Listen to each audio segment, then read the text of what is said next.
Are you guys ready to take a magical journey? I'm so ready. I'm Is excited. it magic? Is there I am magic? excited. Are we doing magic this week? Is there Is magic? there magic? That's Is a there really magic? good question. There's intrigue. There's And, there's So and no. and hold isn't on. that Okay, the you guys magic just of said no. cinema? there's mysticism. Does Mhm. that count as magic? There's mysticism. There's religion. Really depends. I who you just ask. religion. There's religion. That's magic. Yeah. Maybe, I don't Well, know. we're gonna talk about Lost. Are you guys ready to get lost? Lost in the sauce. Yep. I'll only say that 2 or 3 more times. I bet it's gonna happen 5 more times.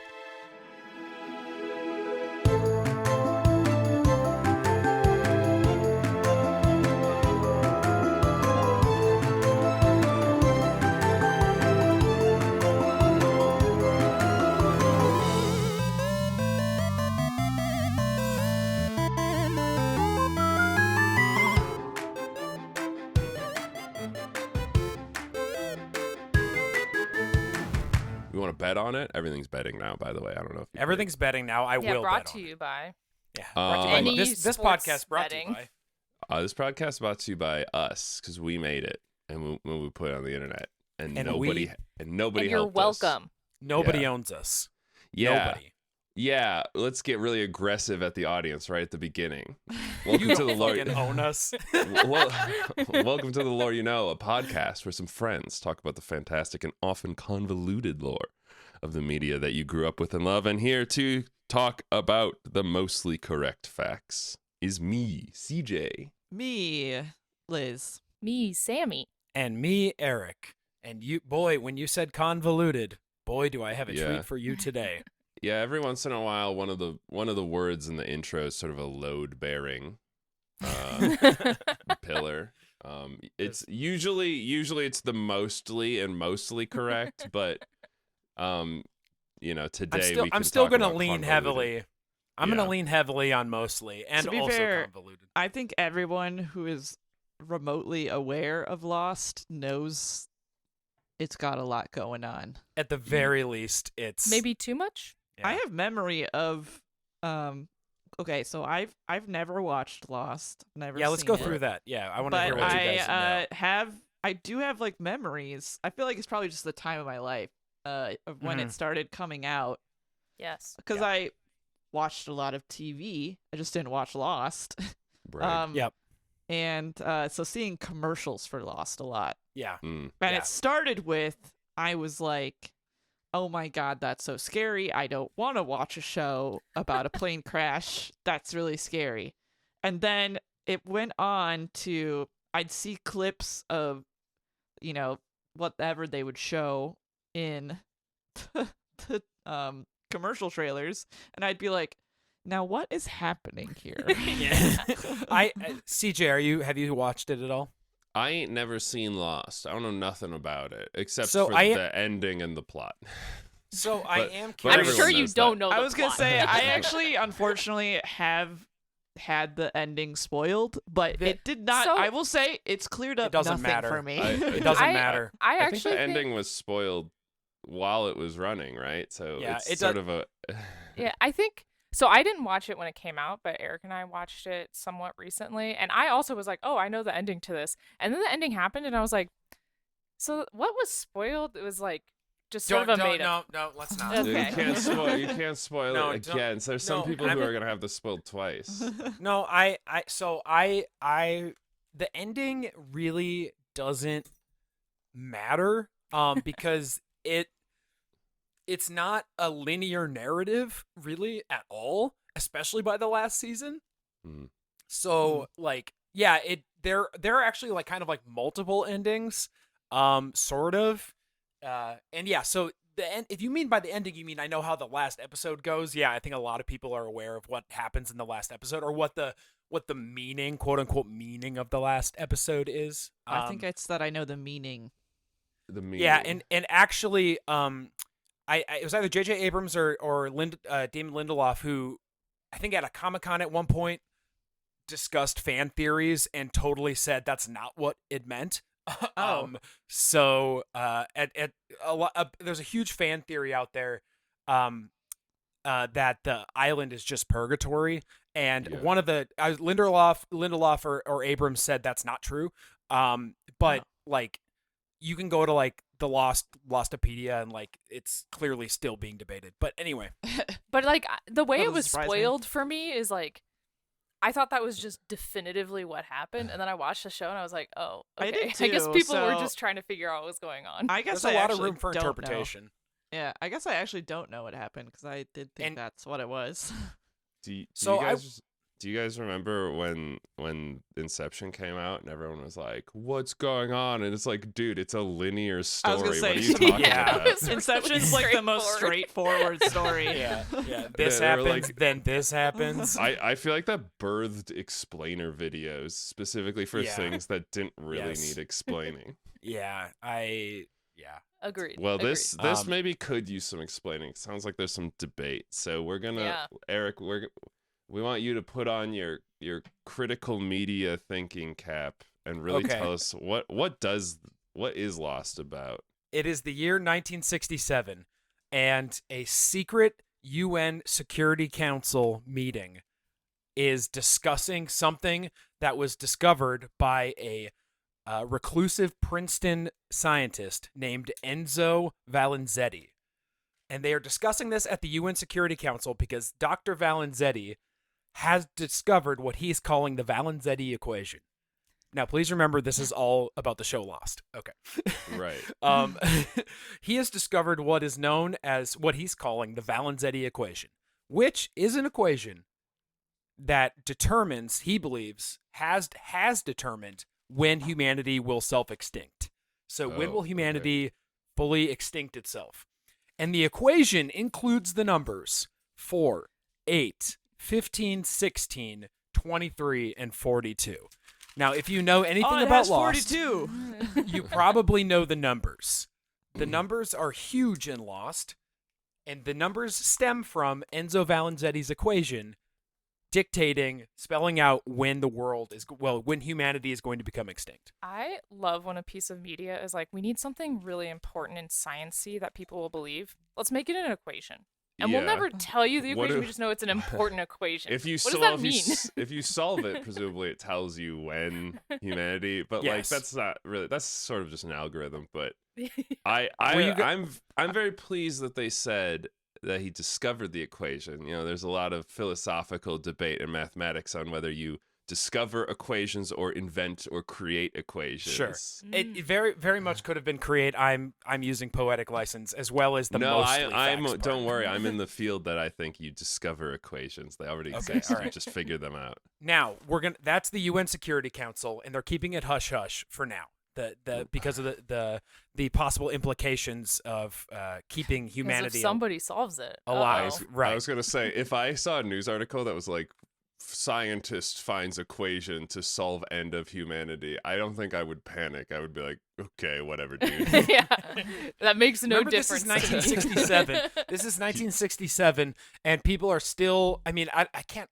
I think we're still kind of in the Cold War era. I was think saying, Yeah. We're in the Red Cuban Scare Missile territory. the Cuban Missile Crisis is around this time. So anyway, that's kind of part of this. It's all feeding off of Red Scare, nuclear missile, the threat of nuclear warfare. So on the other side of the United States, on the West Coast, there is a group that will eventually become known as the Dharma Initiative. And the Dharma Initiative are being funded by like a private rich citizen. It doesn't matter. But they're not a government agency. The Dharma Initiative are using technology to look for something that will help them look for some kind of like power on the earth that will help them understand the Valenzetti equation. And so what they're able to find using their whatever technology, it doesn't matter. The science is very loosey. It doesn't matter. In this. Sure. I told Sammy that most of this episode is going to be me going, I don't know, and it doesn't matter.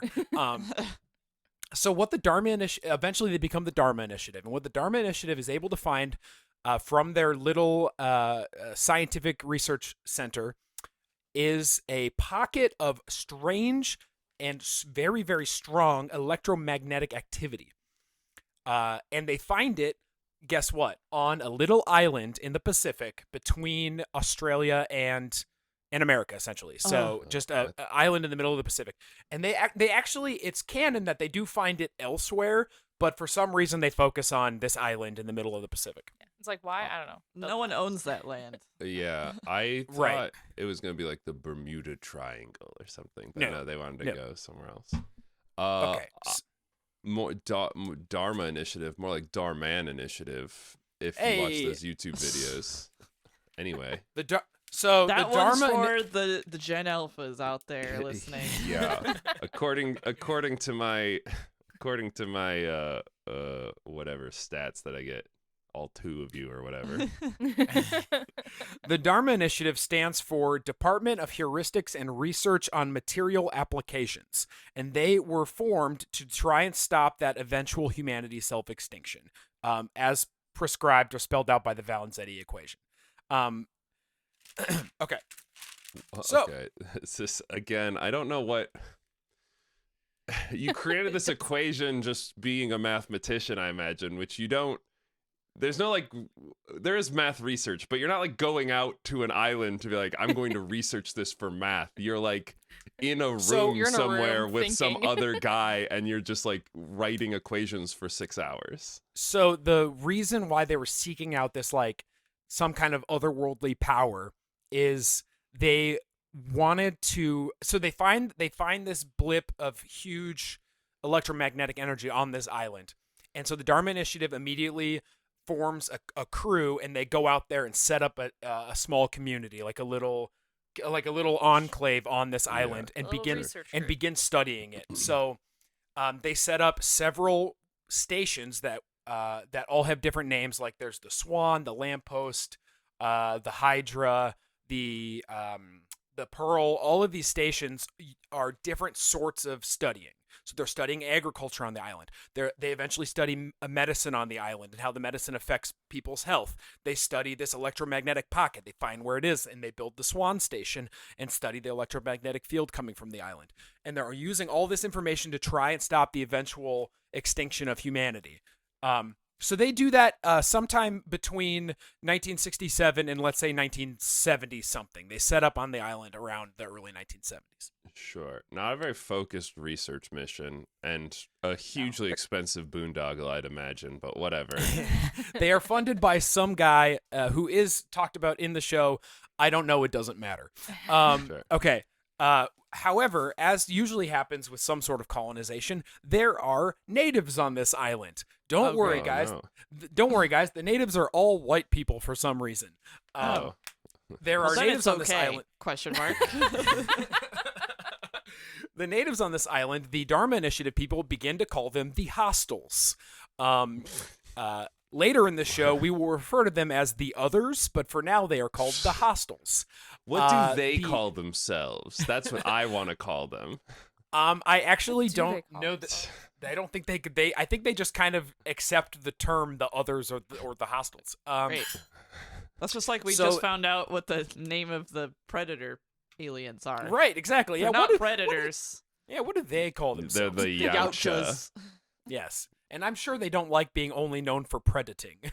But I don't know, think that's they kind do. of I think that's vague. their thing. Well, I keep trying to explain to Lizzie we haven't actually done an episode on Predator, so I don't actually know that much about it. I only know how it bumps up with the alien I was lore. really, I guess I had the wool pulled over my eyes because of the Alien versus Predator episode. yeah, yes, I think you did. Oh, sorry I sound like this also. I got, some sort of sinus thing going on. They tell public speakers to never apologize for how they sound.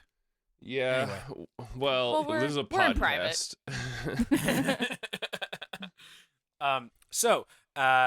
The hostiles exist on this island, and they are not happy that the Dharma Initiative is there digging up the land and building a community and capturing wildlife to study. Just fudging up everything. And so the hostiles become somewhat hostile at these people, as you would. And eventually a peace treaty is reached. So on August 15, 1973, there is a peace treaty signed between the hostiles and the Dharma Initiative. But the Dharma Initiative pretty much immediately just breaks the treaty. So they were told you can't bring any more people on the island. You cannot dig or do any kind of disruption of like the island's resources. You cannot amass any sort of like weaponry that would make it seem like you're gonna kill us. And the Dharma Initiative did all of that. So they continued digging and fucking with the island. They amassed a bunch of weapons. They started studying chemical weaponry on the island. And they put up a big security fence that uses sonar waves, right? Sammy knows what I'm talking about now. A big security fence. Waves. Yes, that uses sound or something. I don't know. It doesn't matter. Incapacitates people. To incapacitate and or kill people who come too close to the Dharma compound. But it's only if you pass over the boundary. So I don't really know how they have sonar waves that do that. So it's like an electric fence for dogs. It's an electric fence, but with sound. But you don't need the collar. You don't need an equipment, yeah. So, but you can go through it if you're like special, right? No, they You're punch in deaf, a code. probably. Oh. No, they punch in a code. Okay. So all of this happens after the peace treaty, and the hostiles are like fucking not happy about this, and it kind of all comes to a head in 1977 with what we call the incident. So that's a capital I incident. So the Dharma Initiative is drilling, and they puncture something in the ground, deep down in the ground, that releases a huge pocket of electromagnetic energy. And they don't know what it is, but it comes out of the ground and like, I don't know, hurts people, I guess. You know how electromagnetic energy is just you know how that does stored up in the ground, and when you open it, bursts out like oils like in lava. the Like lava, Billy yes. movie. So you have to remember that the reason why the Dharma Initiative found the island in the first place is because whatever technology they were using, they saw that this island had a bunch of like some kind of energy inside of it. And so ostensibly, when they were drilling, they found that energy and released it partially. Like it's created a leak, right? So what they do is they decide to build a station there covering that. They wrap it in like lead and concrete, and they call the station the Swan, and they institute what's called the protocol. Now with the protocol, a person has to stay in the Swan Station. There's 2 people that stay in the Swan Station, and every 108 minutes, for eternity, I guess, they have to punch in every 108 minutes. They have a little terminal down there, like in Fallout, and they have to punch in a timeline, the numbers 4, 8, 15, 16, 23, and 42. From the equation. From the equation. Yes, and so they this punch is that not into the computer. an automatable process at all. This is Not in the 70s. Now, CJ, this is where we get into some interesting stuff. What are you punching it into if not a computer? It is a computer. It's a little terminal. It's like a terminal that's running the fucking green Sure. letter flashing cursor. But And the there's- I'm computer sure there's a does bunch know of- time because it warns Yeah. you every 108 minutes. There that is a this needs timer to on the wall that happen. warns you every 108 minutes. Like the timers when I worked in fast food that told you when you had to wash your hands. Like one of those Right. timers. So there's the buttons are not electronic. They're all hooked up to levers and gears and stuff. There it's all are manual. Yes, there are a lot of large old machines. It's like an old Fallout vault. Right. So they institute the protocol in 1977 after they built the Swan Station over the electromagnetic pocket that they released. And the Swan Station becomes a protector of that energy because whatever they're doing with the protocol is keeping the energy at bay and not allowing it to blow up the island or what have you. Yeah, it's like releasing it. I don't even remember now. Now, I'm trying to determine... No, I'll talk about that later because it's cooler. Okay, so 1977 is an important year. Keep that in the back of your heads because of the incident and because of the protocol. Okay, we're going to flash forward a bit again. So all of this Dharma kind of lives on the island. I think because they set up the security system, the hostiles really don't have a way to get at them. But they are planning because what happens several years later on December 19th in 1992, we have what's called the Purge. And during the Purge, the hostiles take over one of the Dharma stations called the Tempest. And the Tempest is where the Dharma folks are studying toxic gases for whatever fucking reason. They're studying Those guys. everything. And They seem to be. Well, how big is this island? It sounds like it's fairly big. It's fairly big. It's fairly big. Okay, sure. I would say it's as big as the Hawaii Big Island, maybe bigger. No, Maybe as big as the Hawaii Island. The Hawaii Big Island. Maybe as big as the Hawaii Big Island. Maybe Yeah. smaller. I don't know. Over the course of the show, you're like, Oahu? wow, this thing's pretty small, and then like they keep discovering No, new the Big places, Island, and Kona? you're like, no, the Big Island is Hawaii. It's called Hawaii. Oh, is that what it's called? Anyway, That's why they call it cut the Big that out. Island. Cut that. Cut that. I don't think any of this is right. By the way. Okay, so the Hostiles take over the Tempest Station, which has all this toxic gas. The Hostiles were pretty convinced that the Dharma Initiative was going to use the toxic gas to gas them, and so it kind of what is it called? Like a nuclear arms race of sorts, I guess. And the Hostiles decide to use it against the Dharma Initiative. 1992 is that we call it the Purge in Lost lore, and that is when almost all of the Dharma Station people are killed by the Hostiles. Love when lore is just a timeline of things called the something, like one after the other. It's the incident, the purge, the Dharma Initiative. With the Purge, the Hostiles take over all of the Dharma compounds and just use them as their Hang out. just hang That's out. where they live now. They don't continue really any studying that I can remember. They might. They do the medicine study. Oh, that's true. Okay, so the Hostiles do continue to do some of the studies because the Hostiles, having lived on this island for who knows how long, because it is referenced in the show that one of the people that lived there started living there in gladiatorial times. Yeah, Sammy like reminded me of ancient this Rome yesterday. or something. Okay. He's like an ancient Phoenician or something. Yes, so don't spoil who it is. I won't. But Okay, so they're like immortals, and they've been on this island for this long, but without these other guys showing up, they were like, I don't care about any of this stuff that's all around me. But now that they're here, they're like, okay, I guess I'll continue their research on my island that I've been on for hundreds of years. Well, the biggest thing with them is that the later generations of Hostiles, the ones that are in the majority of Lost, the ones that we meet and the main characters, are, they're modern generation. They are interested in the science of it. They know that the island has some sort of healing properties, which is like discussed very much throughout the series of Lost. And so they study that stuff. They study the healing properties of the island more than anything. But I don't know if you want to get into it, but the baby stuff too. Yes.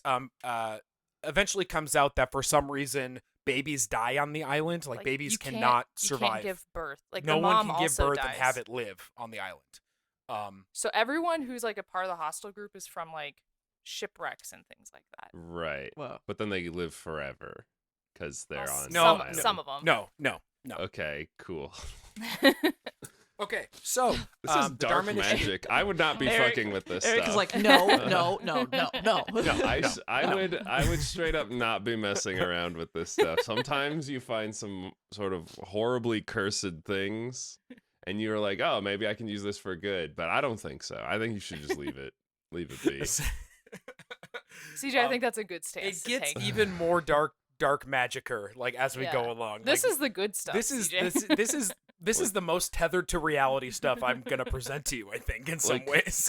Could you imagine being an old timey person and digging straight down until you found this like black ichor and you were like, we should see if we can burn this in cars or whatever. If I saw that, I would be like, I'm covering this up and I'm not telling anybody about this. Straight up, we should not be digging this stuff out, and I'm right. So, Okay, so something that the Hostiles do continue. Do you remember if we'll come to that later? Something that the Hostiles do continue is the protocol. That's not the hostels. That's just Dharma Initiative continuing on them. It's Dharma Initiative continuing it? Okay, because they don't know that the Dharma Initiative has been wiped out. Yeah, right? They're like isolated. in Yes, there. okay, you're right. Okay, so the Swan Station, where the protocol has been enacted, where the electromagnetic energy was found, you're right. Those two, there were normally two people down there doing the protocol. They would like sleep in shifts because you have to wake up every 108 minutes to push the button. So they would do it in shifts. The many buttons. 'cause the you many have to press buttons. all of them. I think I would put at least 3 guys on that job, just because, like, yeah, one person sleeps, one person pushes the button. Nothing else can happen to us, so whatever. So So yeah, that's the Dharma Initiative, and because they're sort of isolated in this it's an underground bunker, right? Because they dug down to find this pocket of energy. So, well, they found it on accident. They weren't looking for it in that way. Yeah, it is still Dharma staff, and the Dharma Initiative. If you've seen screenshots of Lost or trailers or commercials, the Dharma Initiative wear these jumpsuits. They all wear jumpsuits. It's all like I'm gonna keep Because going. it's rad. It's going back to Fallout, right, where they wear the vault suits. Right. The Dharma Initiative has like this octagon shape on it, and it looks very religious in some ways, like very like Eastern religion. Yeah, I mean it's called Dharma, so well, it's a backronym. But yeah, yeah. I mean, obviously they wanted to start there, but yeah. So anyway, there's still Dharma staff members in the Swan that I don't know. I guess the hostiles just don't bother. It's not. I don't know if it's ever really explained. Doesn't matter. Okay. They kind of just stay down there. Yeah, I don't know. Yeah, they never really leave. So they have like food. It's a nuclear bunker. They have food They have, like, a and ton of entertainment and They had like a record a player. bicycle that powers it. So they have to sit on a bike and power the thing. They ride the bike for an hour every day or whatever. Okay, this was the 70s. none of that.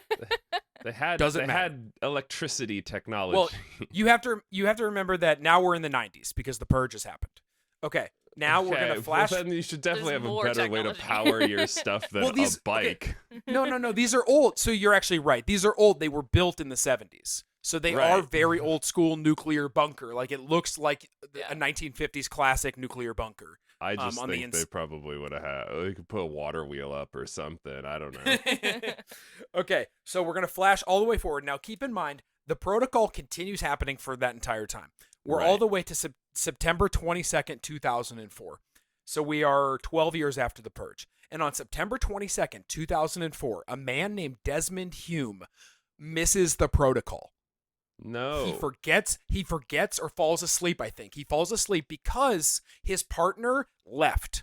His partner left the island because he was like, they were supposed to be relieved every 3 years. That's what the Dharma Initiative told them. And when the relief didn't come, his partner left the island. He got on a boat and tried to leave. As you'll find out later, not so easy to leave the island. Leaving Desmond alone, and Desmond being like a man of like, I need to keep doing this. This is really important for the world. That's what they're told by the Dharma Initiative. This is super important for the world. Desmond stays. So he's all by himself, punching in the number every 108 minutes. He falls asleep. He forgets it. He misses the protocol. And at that exact moment, a plane is flying nearby. It is Oceanic Flight 815. It is the Lost plane, and it crashes on the island because Mr. Desmond Hume forgets to type in the numbers, and that is how Lost begins. So now the show is starting. Now the show is Great. begun. Before that was just the amuse-bouche of stuff going on. But now That you we're don't learn actually about in- until the end of the show, but Right. Great. But who? What'd you say? you don't learn about any of that stuff until the end of the show. Pretty much. No, Yeah. it's sprinkled throughout. It's sprinkled throughout the show. So, Right. So now we'll go back to the beginning of Lost.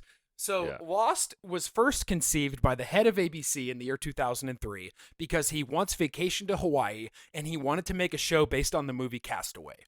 That is how Lost started. Sure. Incredible. It's a good premise. Survivor was very popular a show. Yeah, True. yeah, I see it. I see Uh, the vision. the island. Yeah, people like to do productions on islands because then they get to basically have an island vacation. Live on an while they're island. working. Yep. That's Speaking why Adam of- Sandler makes movies. I was going to reference Adam Sandler. Yes, he just gets all of his friends and goes to an island. And that's his Yeah. movie. I mean, that's the living the dream, life, right? yeah. It's like, oh yeah, we have to do our podcast from fucking, Fuji or whatever. Oh no. Yeah.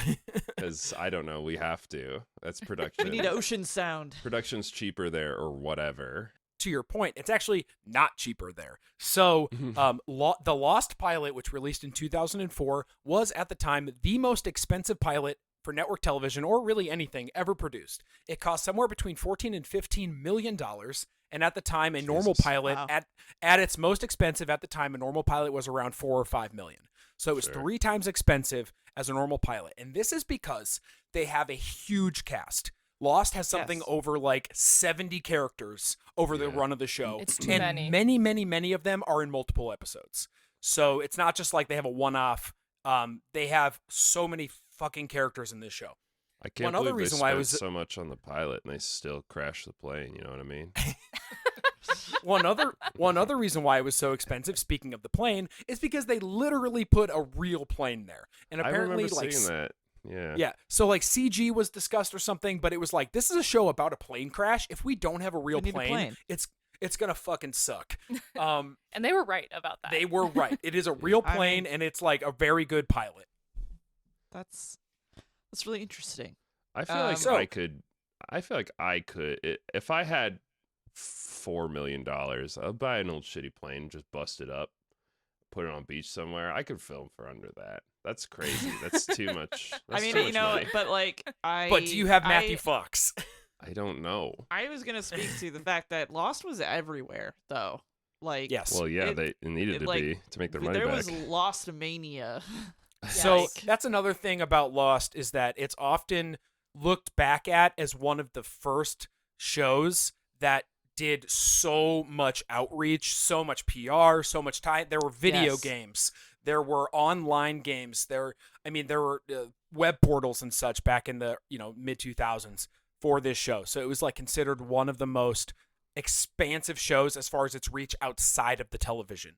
Yeah. A funny side note about the show: the head of ABC, who originally pitched the show and got J.J. Abrams on board, he was not originally assigned, but he was doing Alias at the time, and they liked that, and they wanted Alias. They wanted that kind of twist. So it's J.J. Abrams, Lindelof, and one other guy. Something I can't remember. That head of ABC was eventually fired before Lost even came out because the pilot was so expensive. So Right. that guy got shit canned for making a $15 million pilot. Money go down. We only want it to go up. I mean, Uh, it did from this, though. right? I- Yeah. It was So an investment. in the video game, you play as one of the survivors of the plane crash who is not seen in, Yes. in Yes. the TV Cool. show. It's not There canon. are actually And- a lot of people on that plane that you never really. You're- This is Or the have Lost characters. is able. They just show up. Lost is sometimes. able You're to where like did be they like, come from? oh, 2 seasons in, 3 seasons in. It's like, oh, remember Jimmy? He was on the plane earlier. I don't remember him, It's like, but no, there I were don't- so many people It's there- possible, right? Like, I think You're- in you're- total there were 70 survivors. There were 300 some on the ship or on the plane, and there were 70 survivors.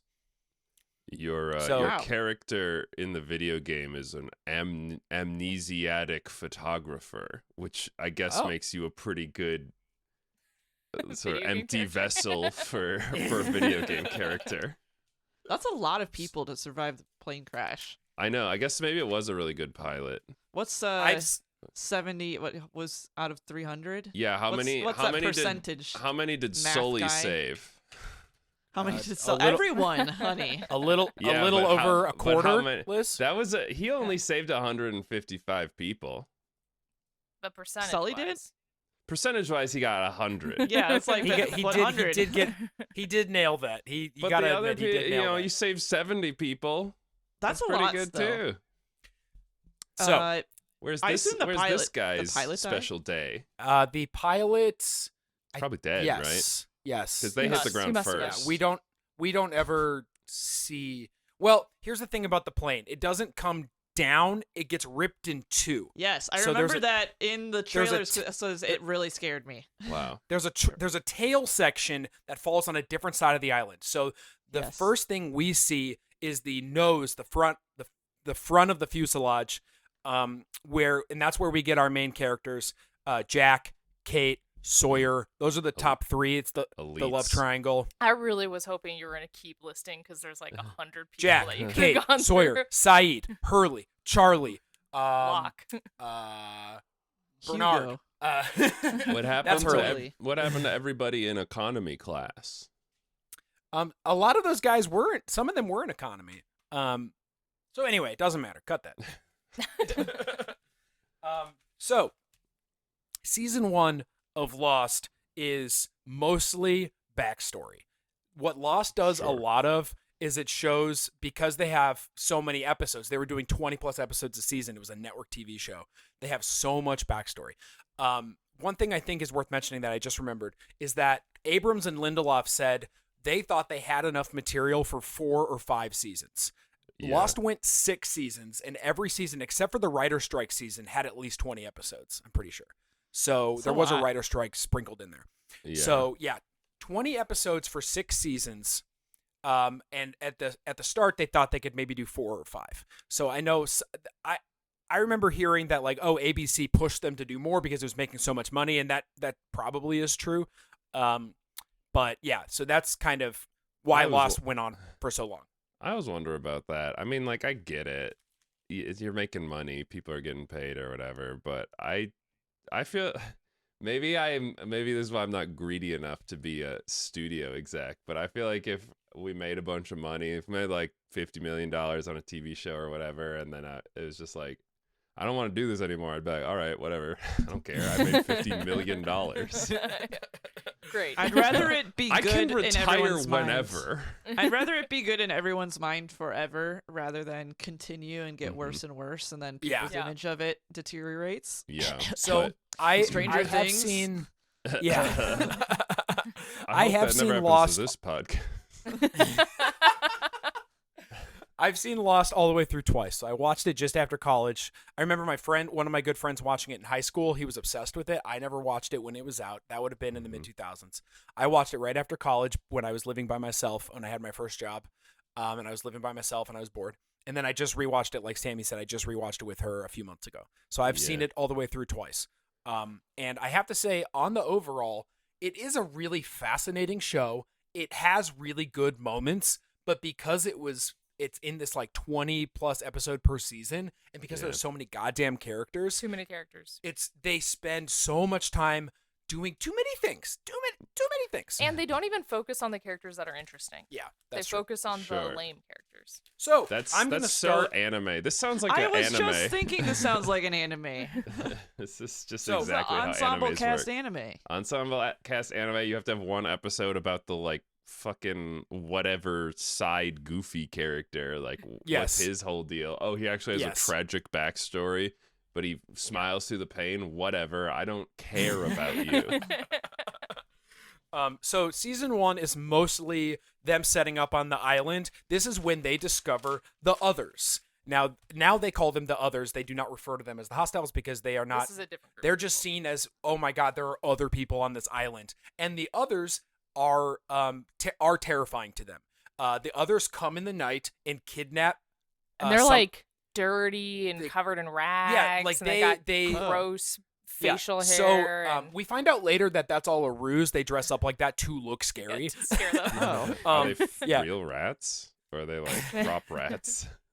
No, they're no. These are these are just no. These are They're just like, white "This humans. is I don't my- know this where is my Sammy got friend." rats from. I said ratty. Like Oh, ratty. ratty. I Yeah, I was thought- gonna say she didn't Sorry. say rats. Sorry, you cut out. a And they little were bit, and I covered thought you in said rags. Maybe those. I see. Not rats. it No, is they in just this look fir- gross. It is in this first season that you get a lot of the lore starting. So you get, and these are usually things that people know about Lost, even if they hadn't seen Lost. So just kind of like tell me, oh yeah, if you remember this. First off, they find a polar bear on the island. I remember a lot that. Of a lot of people know that about Lost. Yeah. They Which find. I would say never sufficiently explained in my memory. Oh, it is. It is. Sufficiently, It's though? explained. Yes. They also run into the smoke monster. I Are you remember guys familiar that. with this? Yeah. the I've smoke heard of monster. The smoke monster. It is just a bunch of smoke that Yeah. swirls around the island and will consume you and kill you. Or sometimes just look at you with its Or little sometimes just smoke look at you. It point. is yeah, it just kind of like peers at people sometimes, swims into the scene and then goes away. Okay. So I kind of already mentioned this. I'm not going to talk about every single character. There's too many, and Yeah. realistically, there's only like 4 that matter. So ones that I'll be repeating a lot are Jack. So Jack is Matthew Fox. He's the main character, the top billed actor on the show. He's also the worst character. He's he's got big. I'm the white guy on the island. I need to save this island I'm in energy. charge now because I have to. He's got be. big main character energy. Okay. I like him. Good news for him. He No. is the main character. Jack is a surgeon who was flying to Sydney. This plane crashed on its way from LA to Sydney. Okay. I He was thought it flying was from to Sydney Sydney to to LA. Oh, you're right. Sorry, it's from Sydney to LA. Jack was flying to Sydney to pick up his father's body. His father died in Sydney. The bother, if you will. Yes, the father's body or the bother. And so that's why he was on the plane. His father's body was also on the plane in a casket in storage. And that comes up later because the casket does make it onto the island. We also have Sawyer, who is kind of like the bad boy. He's a known con man. That's kind of just his whole thing. He cons people out of money and has Normally lived the women. life of a con man. Okay. We have The Kate. life of a simple conman. Kate, who is the love interest for both Jack and Sawyer for a lot of the show. It's the original love triangle of the show. And the second worst character. She's a wanted fugitive. Whoa. We don't know why. She was on the plane with a cop. A special forces or a special agent, FBI agent or whatever, had arrested her in Sydney. She was on the lam, and she was being brought back to America to face trial. So she's actually handcuffed when the plane crashes. We have Saeed, who is a former member of the Iraqi Republican Guard and is a torture specialist. So he was an interrogator and is really good at torture. Cool. We have Charlie, who's played. It sure does. We have Charlie, who's played by Dominic Moynihan, a.k.a. Merryweather on Lord of the Rings. Yes. And Charlie is a heroin addict and the bass player in a one-hit wonder British rock band. That is a redundant statement. We have Claire, whose big thing is that she's pregnant. When she's on the island, she's like a full 8.5 but- months pregnant. Pregnant she's women going- can't survive on the island. I heard that somewhere. Yeah, that's important. And then we have way more characters. Another one that people know is Hurley. Also Hugo Reyes. He goes by Hurley. He's the rather fat man on the island. And one thing that Right. people know about Lost that I always heard even when I was in high school is, how is there a fat guy on the island? They're on an island, shouldn't he lose weight?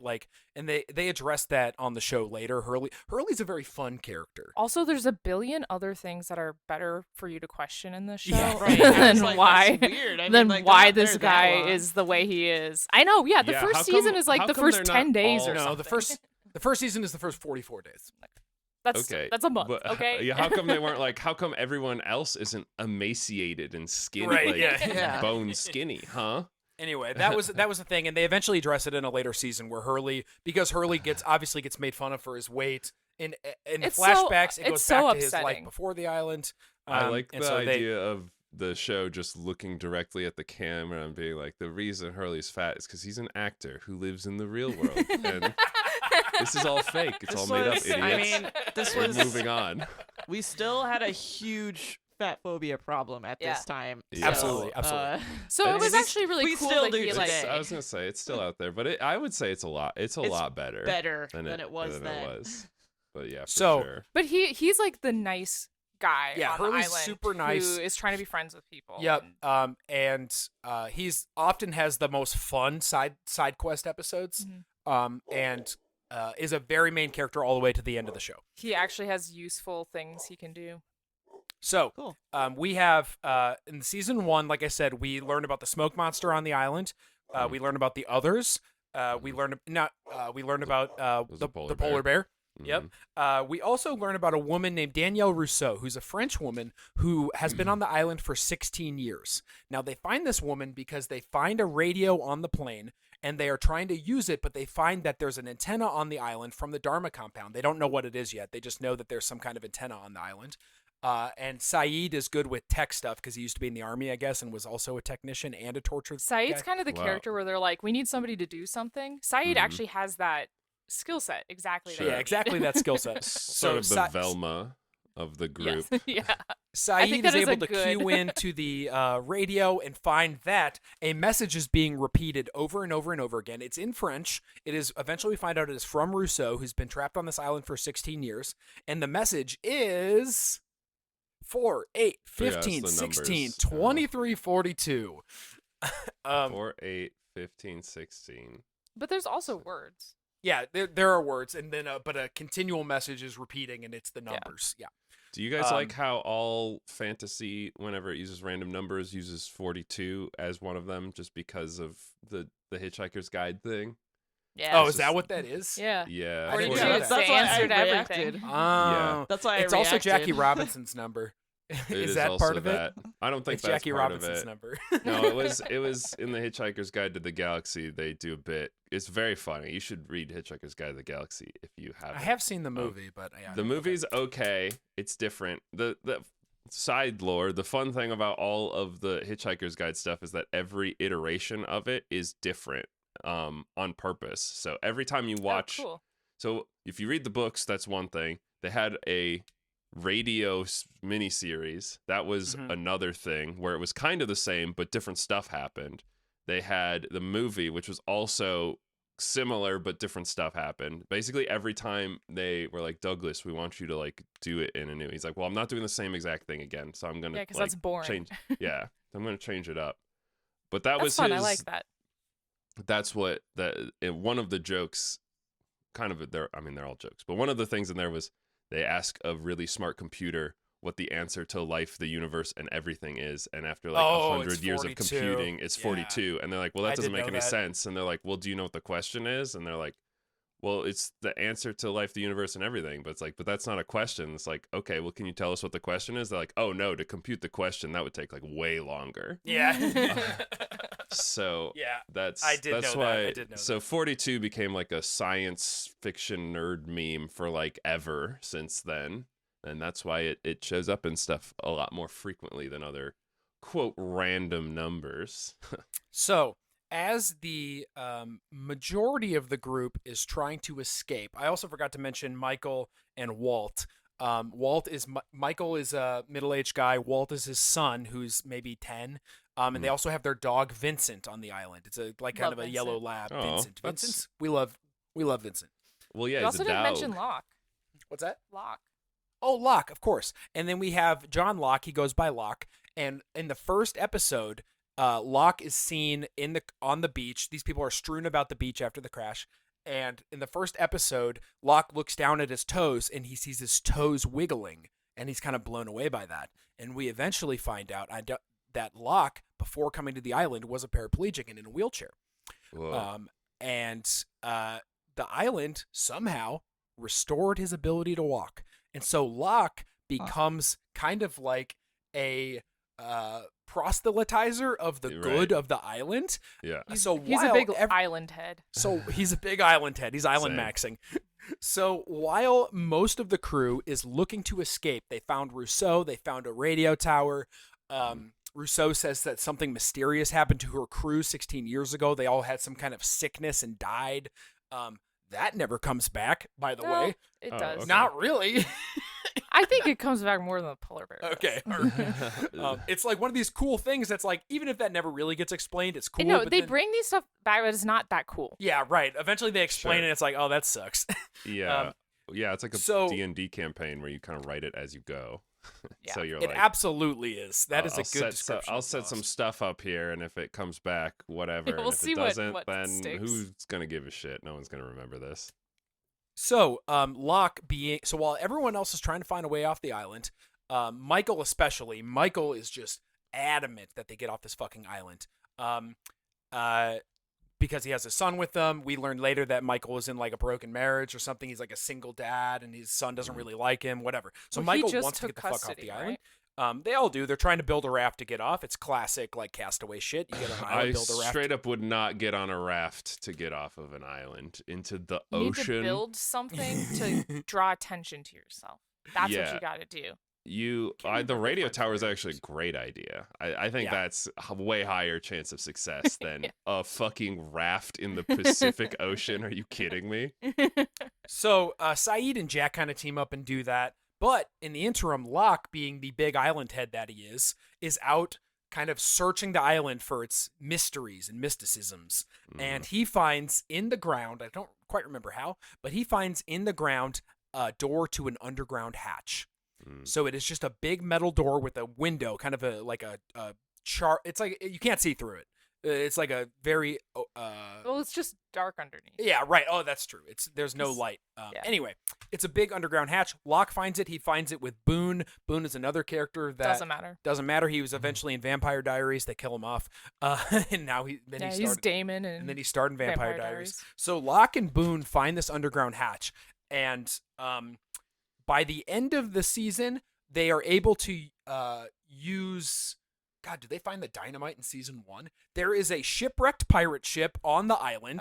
Oh, they do. From pirate days. Okay, great. And it has dynamite on it, and I think they might use it to blow open the hatch. I don't know. It doesn't matter. They eventually use the dynamite for something. And they get the hatch open and look down there, and that's kind of how the season ends. So they find this hatch, they open it up. And the reason why Locke cares about the hatch is that at one point a light does turn on and he can see down. Yes. And then the light turns off, and I don't think it turns on again for the rest of the time. But he's like, this is important. Oh, right. Somebody's down there. This show is very like religious in a lot of ways. They use like light for good and holy and dark for bad. And that's not necessarily religious, but they kind of make it that way. Locke is like I said, he's essentially like a preacher for the island. Is that what you guys are doing today? Because I know you don't. I know the listener can't see anymore because we switched off of video. But you guys are in like a pool we are of raging We are in a light, holy light. and I'm just in my dark room. All right. So, Michael Jin, he's a Korean guy who's on the plane with his wife's son. They don't speak English. Daniel Day Kim. Yes. Oh. So, Jin and Sun, very fucking cool characters. Unfortunately, they don't really factor into a lot of the show. They have a lot of backstory, but it's not related to the. But it doesn't really plot. push the story forward in any Yeah. sort of way. But they're some of the most interesting, so I will not be discussing them. They are all captured on their raft. They get on the raft, and they are captured by who else but the others. And the others have a motorboat, and they're out there chugging, and they see the raft, and they capture them, and they bring them to the others' camp. Sounds like they saved their lives. So, and at this point, I think they maybe also have tried to capture Claire, the pregnant woman, and they may have actually done it. Eventually, they do capture Claire to perform medical experiments on her. Well, when they first showed up, they did capture a lot of people. Yeah, they captured There was like half a list of people they were going after. Oh, that's right. Yeah, there's a list that they. Okay. I'm anti-experimenting on pregnant women, by the way. I just want to throw that out there. In case That's people good, heard. CJ. I like that you're making your stances clear here. I don't think We are I don't now- think we should be doing that. I think they should stop that. CJ's an ally. Yeah, of course. And also shelf life of dynamite, by the way, about a year. So Is it I don't think it's dynamite. It's dynamite. It's TNT sticks. It is. They're the I thought it classic was Bugs like- Bunny red stick. I thought it was like gloop because that guy just like explodes at one No, point. so there's one of the, like we mentioned, how they just introduce random characters that are like, oh yeah, you were on the plane too. One of them is like a high school science teacher and chemistry teacher, and he's like, you have to be really, really careful with these because they're so old, and if you move them even the wrong way, they will just explode. And then he gets exploded, I think. Yeah. I'm pretty No, sure he the absolutely dynamite explodes. fully That's like- explodes. Well, that's just like nitroglycerin then. Okay. I mean, that's what I think it was something like that. that's what is my TNT is memory. made of. Okay. Well, it was on an old pirate ship from pirate days, and I think it's older than Pirate Days. I mean, it's just on an old in the middle of the island. The pirate ship is in the middle of the island. It is not on the coast. Yeah. It is in the T- middle of the That's fucking true. island. I forgot about that. That's really cool. TNT was invented in like the 1860s, so it's old. That's what Alfred Nobel was famous for. It's taking nitroglycerin and turning it into Glycerol. TNT. Nitroglycerol. Okay. The hatch is open, and we find out that Desmond Hume, as we saw from earlier, who failed to initiate the protocol, Desmond Hume has been living in the hatch for over 3 years because he was supposed to have been relieved and he was not because the Dharma Initiative is all fucking dead. So Desmond Hume is in the hatch. We find out that Desmond was originally, he lived in England and was courting a woman named Penny and was deeply in love with Penny.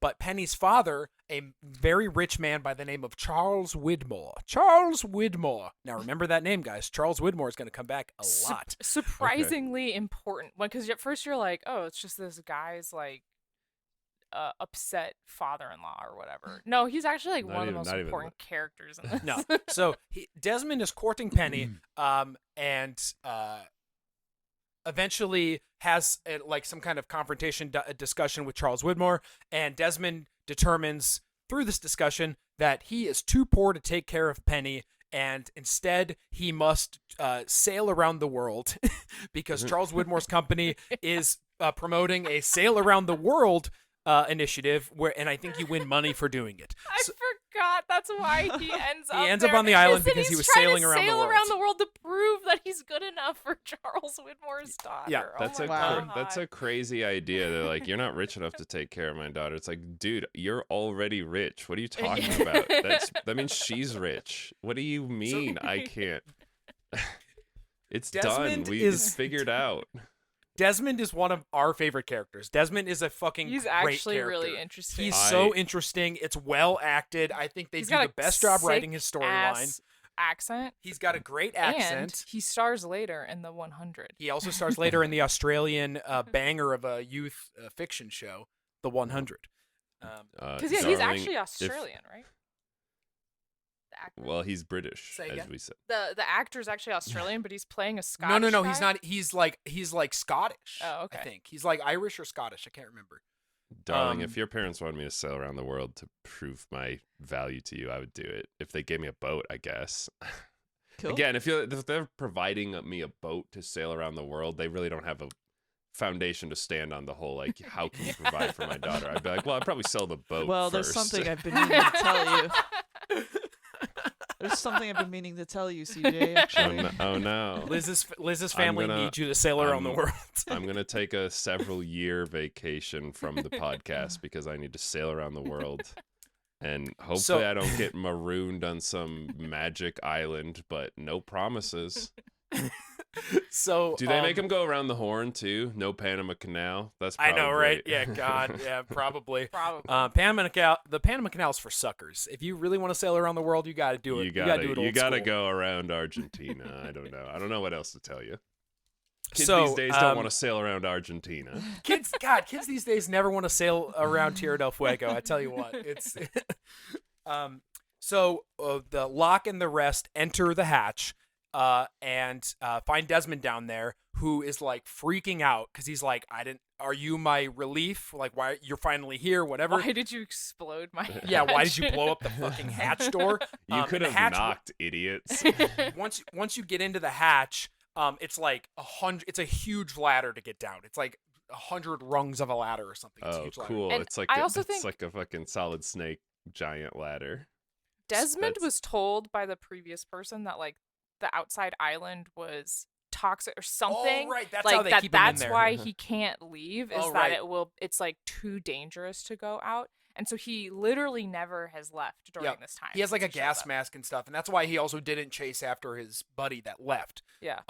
So anyway, Desmond sees these people come down. He tries like killing them at first because he doesn't know who the fuck they are. He like shoots at them, but then Desmond's like, "Holy shit, more people are here." He shows Locke the computer and explains it to him, and is like, "You got to push these numbers in every 108 minutes, or the Earth will explode." And Locke, being a huge island maxing, he's like, "This has to be true." He's like, this Okay, is the I most believe you. important thing I've ever This heard is in the my most life. important thing in my life. And Desmond is immediately like, "All right, see you later, guys. I'm gonna go find my boat that crashed here and sail and continue getting the fuck out of here." So Desmond fucking boots it out of there, leaving Locke and some of the rest of the gang. Remember that a few members were kidnapped by the others.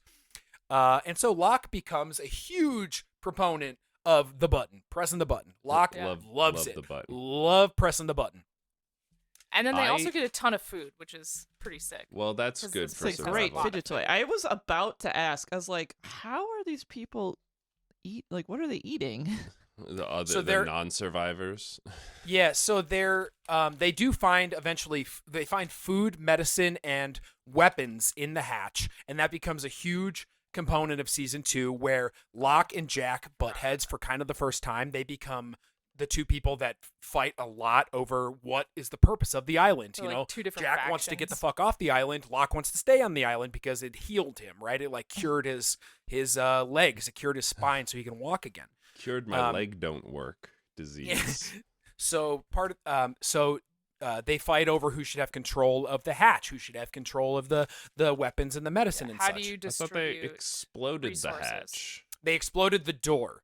They exploded the door at the top of that tall ladder. But this is like a really big underground It's an underground bunker that cavern had shit. a Yeah. door that you could get out of, and it's so far away. They just And exploded. there actually the was a window second to get in. door, so it's fine. They could still just. But walk they didn't in know and where that out. was. Probably. It It's has a big separate. Yeah, island. you find that out later. There's just a door you can walk in and out of. Like, Yeah. but they found the hatch in the ground, and they're like, "Oh, we got to fucking get in this thing."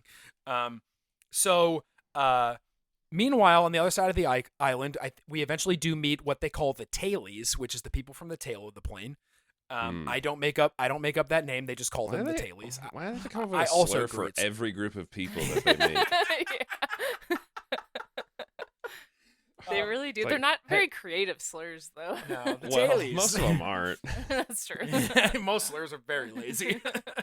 That's kind of what makes them slurs. Yeah.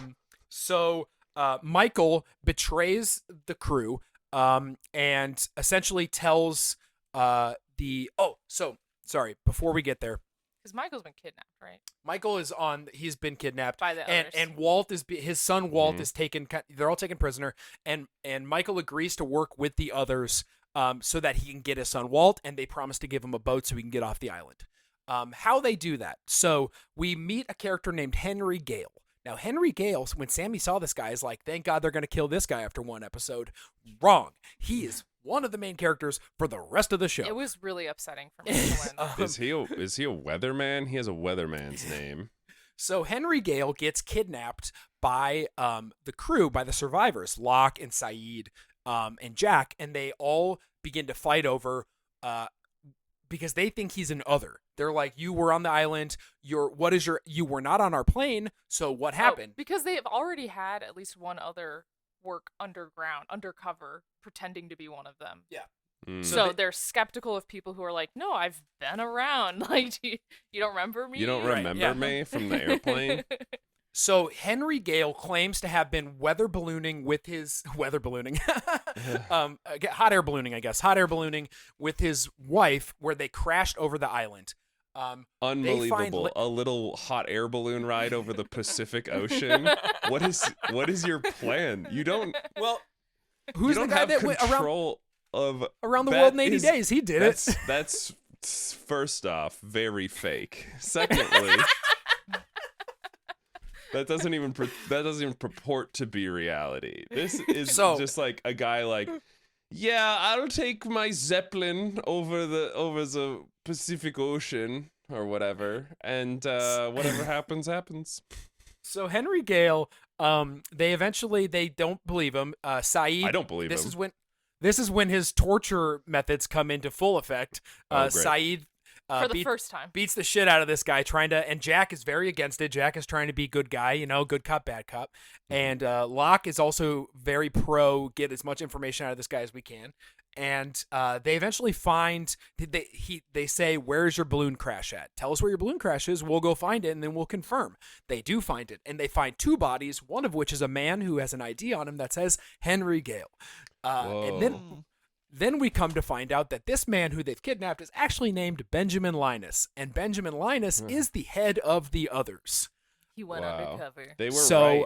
That's crazy that this show vindicates torture as a method for gaining information. They're like, No, not only is Saeed torture not only is torture effective, but it's useful, and you should Right. utilize it basically you have- whenever you feel like it. Every group This of friends came out- needs a torture expert. And a guy who can fix radios. This Yeah. came out in 2004, 2005. We were at the beginning / kind of middle of the war in Iraq and Afghanistan. And Saeed, literally, his character is a Iraqi Republican guard who were the guard that protected Saddam Hussein. So that's definitely a commentary on geopolitics at Sure. the time. That's just Sure. on its face. There's no subtlety there. So Benjamin Linus is found out, and he immediately turns from this, oh, I don't know why you're beating me up. I'm Henry Gale. He turns into this, oh, you fucking found me out, did you, So little you- fuckers?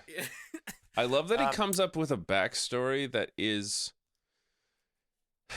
verifiable, but not enough where it's like They'll never I'm exhume the I'm grave." going to impersonate this guy who died because he has a real backstory, but then he didn't do the requisite steps to make him actually I thought that he did possibly have, the ID. have that backstory. No, they find the body, and they identify the body as Henry Gale. Because something about the others so far, because there was that other guy who went undercover with them. Like, I think they do a decent job of trying to do research to make sure that they have the information that they think will be convincing. They get the flight manifest somehow, and they learn. Yeah. Way earlier when I discussed Desmond missing the protocol and the plane crashing. As the plane crashes and the others are in their compound, and at the time the viewer believes this is the Dharma Initiative. We don't know about the Purge.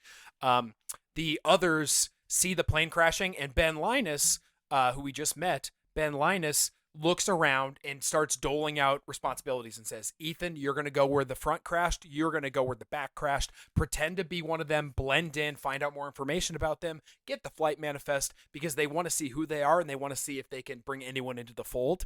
And like Claire, the pregnant lady, they eventually want to find out why pregnancy can survive on the island and if she will survive on the island. Okay. This is exceptionally complex. I'm seeing the problem. It is just because there are too many dudes. Too many random dudes with just random dude names. If there were less dudes and they were called something like I am the Avenger. I avenge the island or something. CJ, that's going to happen really soon. I promise you.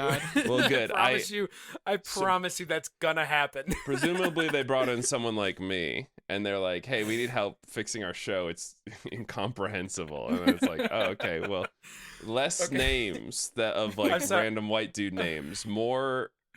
And like most of the names are just like real life philosophers that they're like, that's isn't true. that They funny? name a lot of Locke guys and Rousseau and Hume, and it's Faraday's like, a character okay, later. we get it, guys. You've read books. Okay. Hawking is a character later. They name them a lot of people after scientists or philosophers. Yeah. Cool. Wow. So, in order to get a boat and get off the island with his son, Michael agrees to betray his team. Michael goes into the hatch, and they're like, "Oh my God, Michael, where have you been?" And he immediately kills one of the minor characters who happened to be Hurley's love interest, which was really sad. And he when is frees this guy Ben. gonna catch a break? I know, right? He frees Ben, and then is given a boat to get off the island with Michael. And they can't find Vincent, and so Vincent doesn't. Michael's looking for. They're looking for. Did I say Michael and Walt to get off the island? Anyway. So that's how Ben gets free. Michael goes in there, betrays his friends, because he's, like I said earlier, super wants off the island. For his son. He's having a real tough time with a son that doesn't love him and an ex that doesn't like him. Oh, didn't his ex die, and that's why he now has custody of his kid, the and ex, he has like never spent time with his kid. He's never spent before. time with his son. Yeah, Wow. yeah. And he's like, my first day on the freaking job, and first day they're on the stuck job. on an island. I came to pick up my son in Sydney, and so a 10-year-old can live on an island, but a baby can't live on the island. No, so babies can live on the island. They just can't be born on the well, island. And we actually learn babies that are born on the island. It's whether they're conceived on the right. island. Eventually, we learn that because Claire's baby was not conceived on the island, her baby does survive.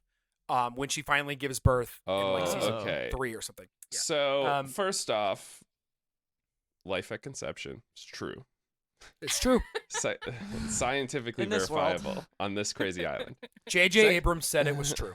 Secondly, I feel is one of the themes of this show. Is it like where science meets faith and religion? It feels like it's a lot of like we're naming all of our characters after philosophers and scientists, but also their organizations named Dharma, which is like a spiritual thing. And I actually think it's more that like science is treated as a religion throughout this show. Like I don't think they're really ever at opposition to each other. There's like real people who are like, I just want to get home, and then there's people who are like, no, this is really important for reasons with a capital R, and they're kind of science-y, kind of saving the earth, kind of religious. I don't think that they're ever really not science put in versus opposition. faith. It's more science as a faith. Wow. Yeah. makes you think, or isn't it though? Don't you need to believe in it? No, not really. It's verifiable. It's a physical manifestation. And that's It's the how intro. the world works. Okay. The group is in shambles. We also at this point meet a guy named Mr. Echo. He was one of the tailies. He is from like He rips. He's so cool. He's this big dude from like South Sudan. He is very religious. He was like a preacher. Anyway, he kind of joins up with Locke, and they because of the whole. So just speaking of faith, to your point, CJ, and they kind of become obsessed with the button together, the protocol. Toward the end of this season, what happens is Locke gets really upset about the computer all of a sudden, and Mr. Echo is like, no, the computer is good, we must keep doing it. And Locke is pissed, and he is like, no, I'm not going to push the button anymore, I'm not fucking doing it. And then he destroys the computer and makes it impossible to push the button. Saeed tries to fix it again, computer/radio guy, can't do it. Right, because Saeed gets old-ass really 70s into like this technology. is important. Mm-hmm. So Yeah. we start to see a shift at this point, or changing of like who actually believes the protocol is real, Versus and, what was it a test? right? Was it just a I'll get to it later. No, just Okay. do it now. Okay, Why I'll not? do it now. So what we eventually find out is, as the show progresses throughout the seasons, we see more and more flashbacks to the original Dharma Initiative and how they set up the island. And it's very similar to the Fallout Vaults, where a lot of them were possibly or very explicitly just human tests on humans. Sure. And so we find another station called the Pearl. Jack and the others find that eventually. The Pearl literally is just a bunch of security cameras watching the Swan where they do the protocol. And the Pearl is supposed to take notes. So they find all these orientation videos at all these places. So like the Swan is an orientation video, but a lot of like, it's an old film and a lot of the film is missing. And that keeps happening. So they keep collecting these little pieces of lore. Much like a video game. Right. Just like finding little audio cassettes in a video game or something. You love that style. So the Pearl, the people in the Pearl, they find the orientation video. They're supposed to take notes. They have these notebooks. They're taking notes on the protocol, and how are people following the protocol? To what length will humans go to, if you're told the world is going to end, will you wake up every 108 minutes and push a button? Then we find out. Are the people are the people watching them taking notes? Yeah. Are they actually part of a different human experiment to Here we see go. how CJ. long you'll take notes about the CJ, protocol? CJ.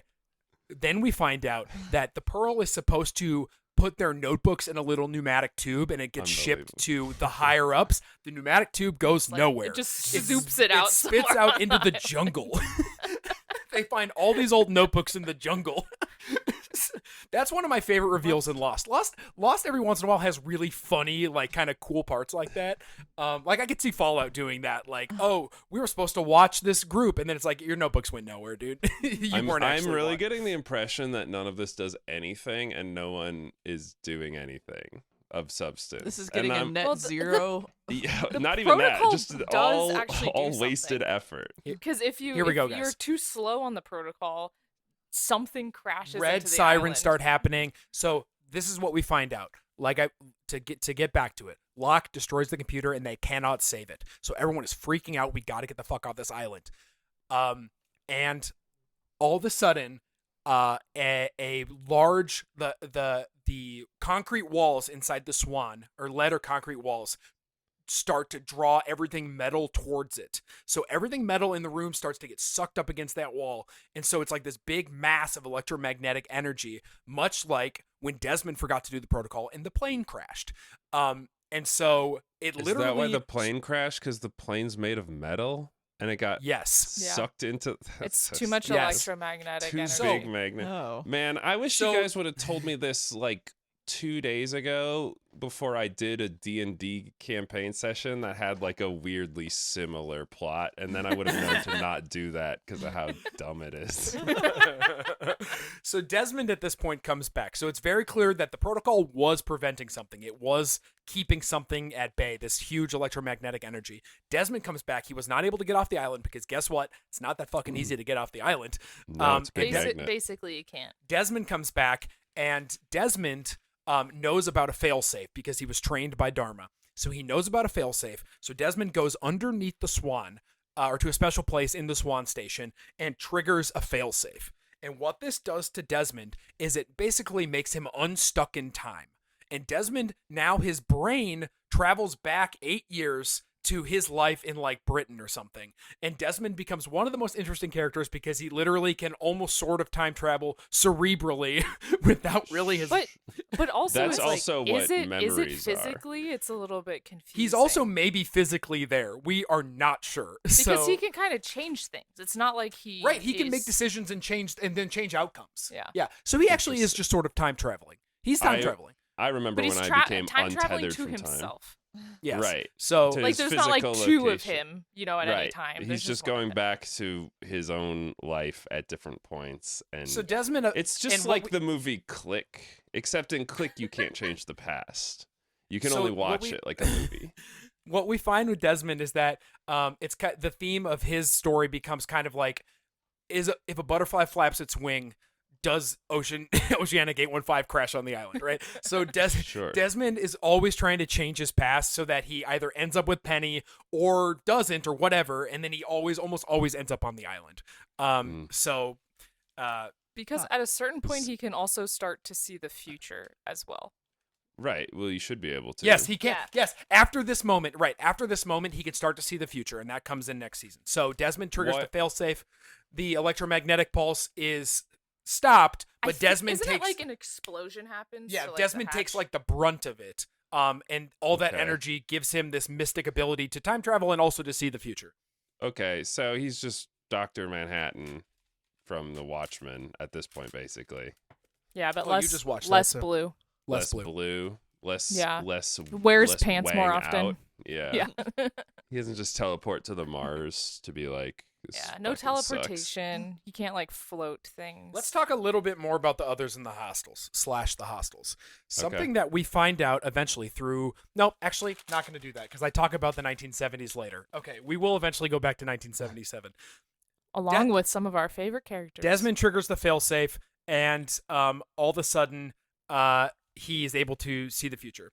He uses this to tell Charlie that he knows Charlie is going to die in some attempt to save Claire. Charlie becomes crazy obsessed with Claire and the baby when she finally has the baby. Like, insanely obsessed. He thinks he's the dad. He's, like, got such a crush on her. He and- doesn't actually think he's the and dad. he- He just wants to be the father Yeah. figure. No, right. He doesn't literally think he's the dad, but he, like, acts as the dad. He wants Okay, to be the so- dad that stepped up. Yeah, Right. exactly. Right. So Desmond tells him, I know how you're going to die, and it's blah, blah, blah. Well, You're he gonna- keeps doing weird things where he's like, "Don't go swimming." Yeah, Or, don't, oh." Charlie, you don't go swimming. I'll go swimming. Yeah. and Charlie's like, why do you not want me to go swimming? He's no big deal. Don't worry about it. There's riptides. You shouldn't. So, really shouldn't. No one should ever go in the ocean ever. We Yes. still have some of our survivors living at the others' camp, like Kate and Sawyer. And Jack eventually gets kidnapped too. We meet Juliet. Juliet is an obstetrician who lives among the others, and she is part of the reason. She's a fertility doctor, I think. Oh, sure. Fertility doctor, yeah. So she's there to study.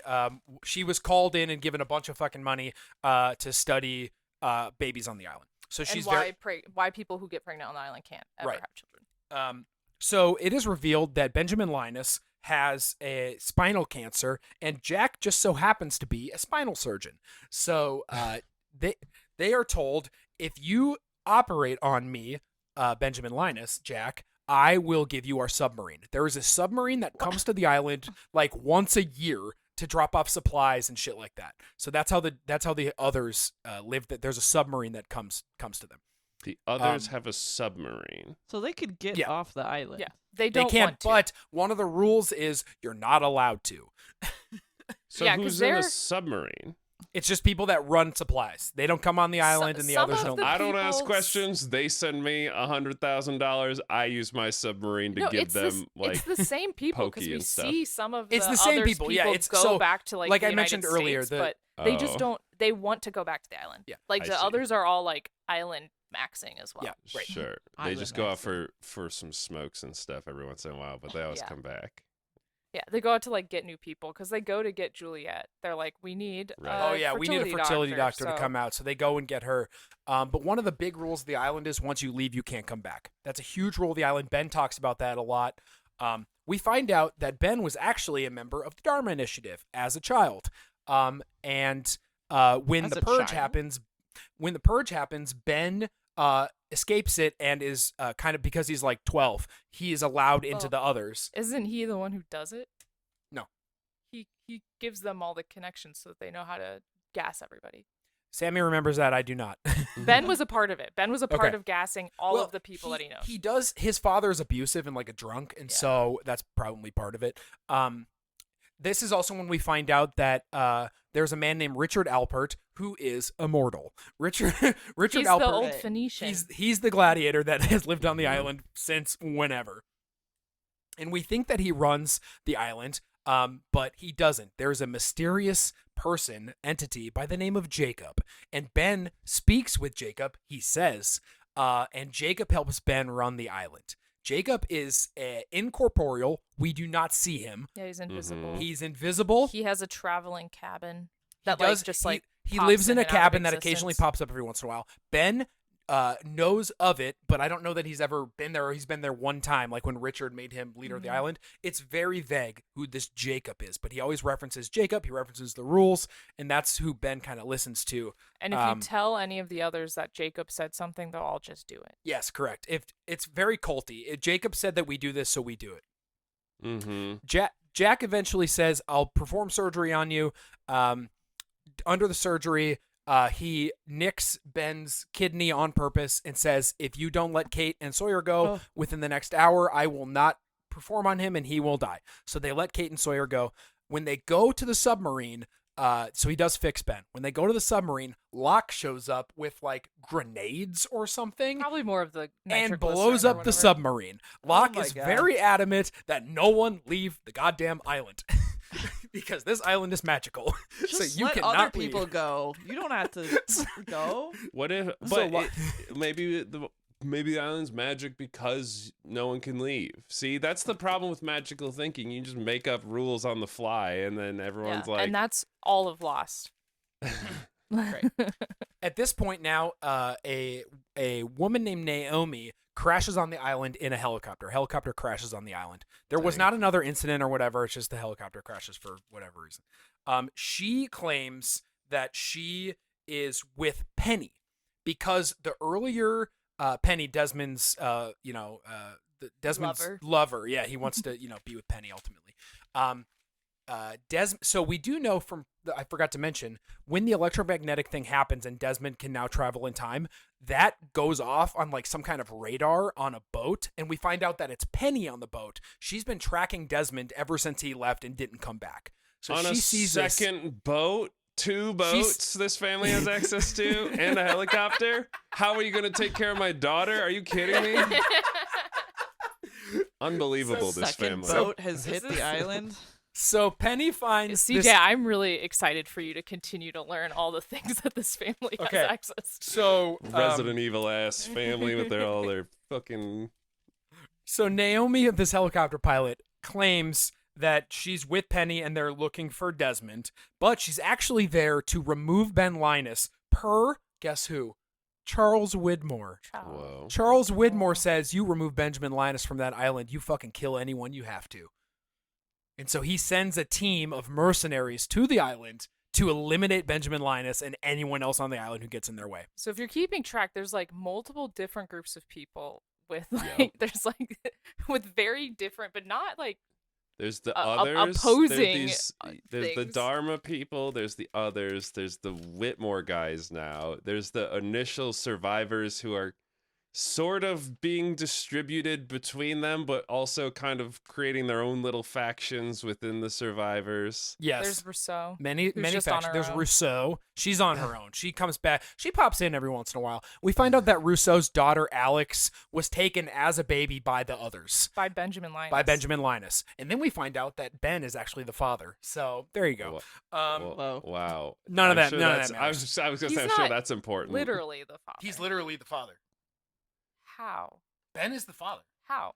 I don't know Yeah. how. What do you mean? But But how babies could he have can't be impregnated conceived. Rousseau? She was conceived before they went on the boat. Rousseau was a part of a research mission with Rousseau's like been on 3 the other island for dudes. 16 years. Yeah, that's when Alex was born. She was This is a pregnant really when she showed up. This is very straightforward. with the other two guys. One of them was her Does he partner. fake being her dad? Yeah, I think he just steals he her. fakes being her dad. Yeah. He steals the baby and fakes being her dad. Okay.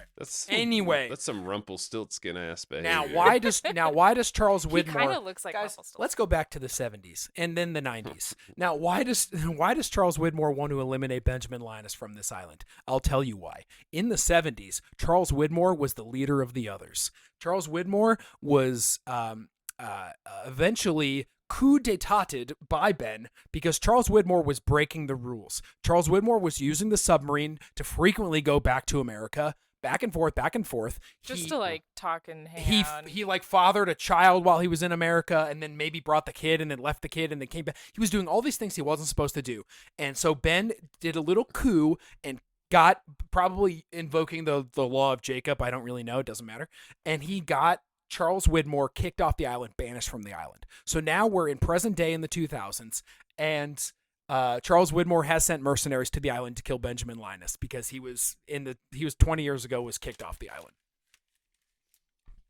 Right. We also learn at this point, CJ, I just know you guys are going to love this, that in order to keep the island for himself, for fear that the media or do you remember this? Sammy's losing it. This is what I was wanting CJ to learn about. So for fear that the media or rescue crews or the National Guard or some shit would find the island because of the Oceanic 815 of crash, Charles Widmore bought a commercial airliner and exhumed the exact amount of bodies that were needed on that flight manifest, 324, from old graves in Thailand, put them on that plane, and then sunk it into the Pacific Ocean. And then I think funded and rescue crews found rescue that group and said, that's Oceanic 815. Everyone died in that crash. So there's this idea among conspiracy theorists of like, it's this idea of how many people do you need to have to do I've a conspiracy before it's more work to have done a cover-up thing than it would have been to do the initial thing that you think they're covering up. Yes, I've seen this. The idea that he was like, no one's gonna miss 300 bodies. I'll get someone to do that, I guess. That's another point of failure. He did it himself. I'll buy an airplane. I'll make it untraceable by crashing it into the ocean. No one's gonna ask where my airplane I bought went. That's not gonna show up on my taxes or anything. I'll it's so that no one looks for this plane that contains real people who do have presumably people looking for them or like wanting to know where they are. But all the bodies are at the bottom of the ocean, and that gets picked up by news media. Sure, so I guess they're like, okay, well, I guess they sunk to the bottom of the ocean. Everyone's dead, yeah. Okay, sure. Okay, yeah, why not? This could work. If you had $10 trillion, why not? So at the very end of all of this, they are, the survivors are attempting to like contact the boat, and the others like don't want them to, or they learn about Charles Widmore. I don't know. It doesn't matter. There is an underwater Dharma station that has like the capability of contacting. It's like the capability of contacting the submarine or something. I don't really remember. It's got external communication, and they go down there. And it ends up blowing up. Charlie is down there. Charlie's down there, and remember Desmond told him he was going to die saving Claire. Charlie's down there, and he overhears through the radio transmissions that the people are actually there to kill Ben. They're not with Penny. These are not Penny's people. He writes on his hand in permanent marker, not Penny's boat. And then when the thing starts to sink, like Desmond comes down to try and save him or somebody, and he presses it up against the glass, and the last thing that Desmond sees is not Penny's boat. And so that's when we learn that these people are here to kill Ben Linus and everyone on the island, and they're not with Penny. And Charlie is dead now because he drowned. And Charlie is dead now. Okay. Finally, well, Desmond finally doesn't have to keep doing a million things to try to save his life. Yeah, I guess not. Now it's just over.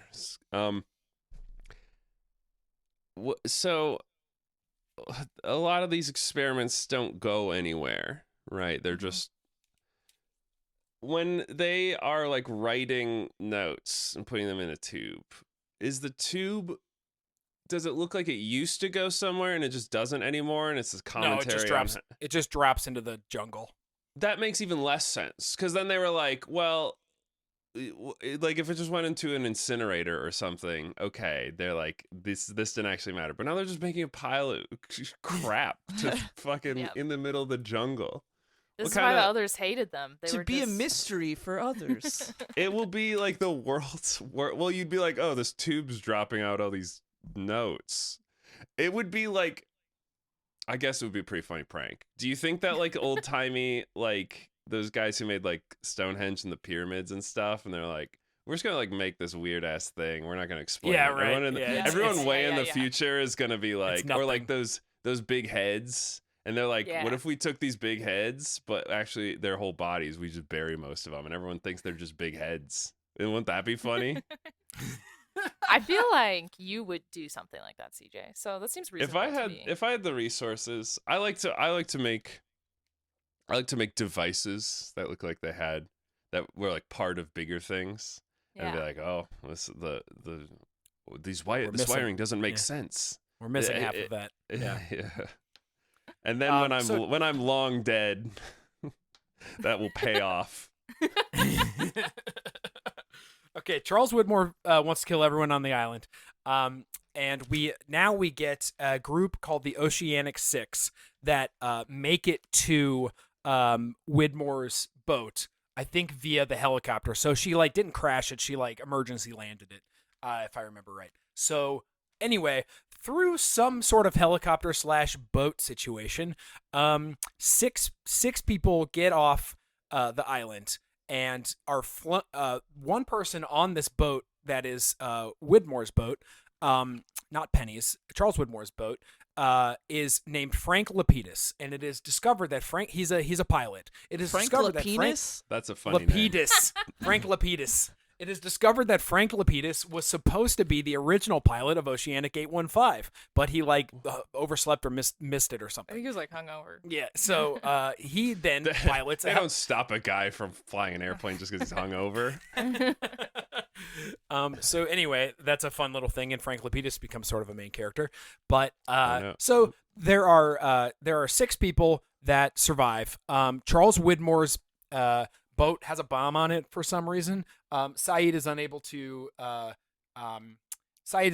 disarm it.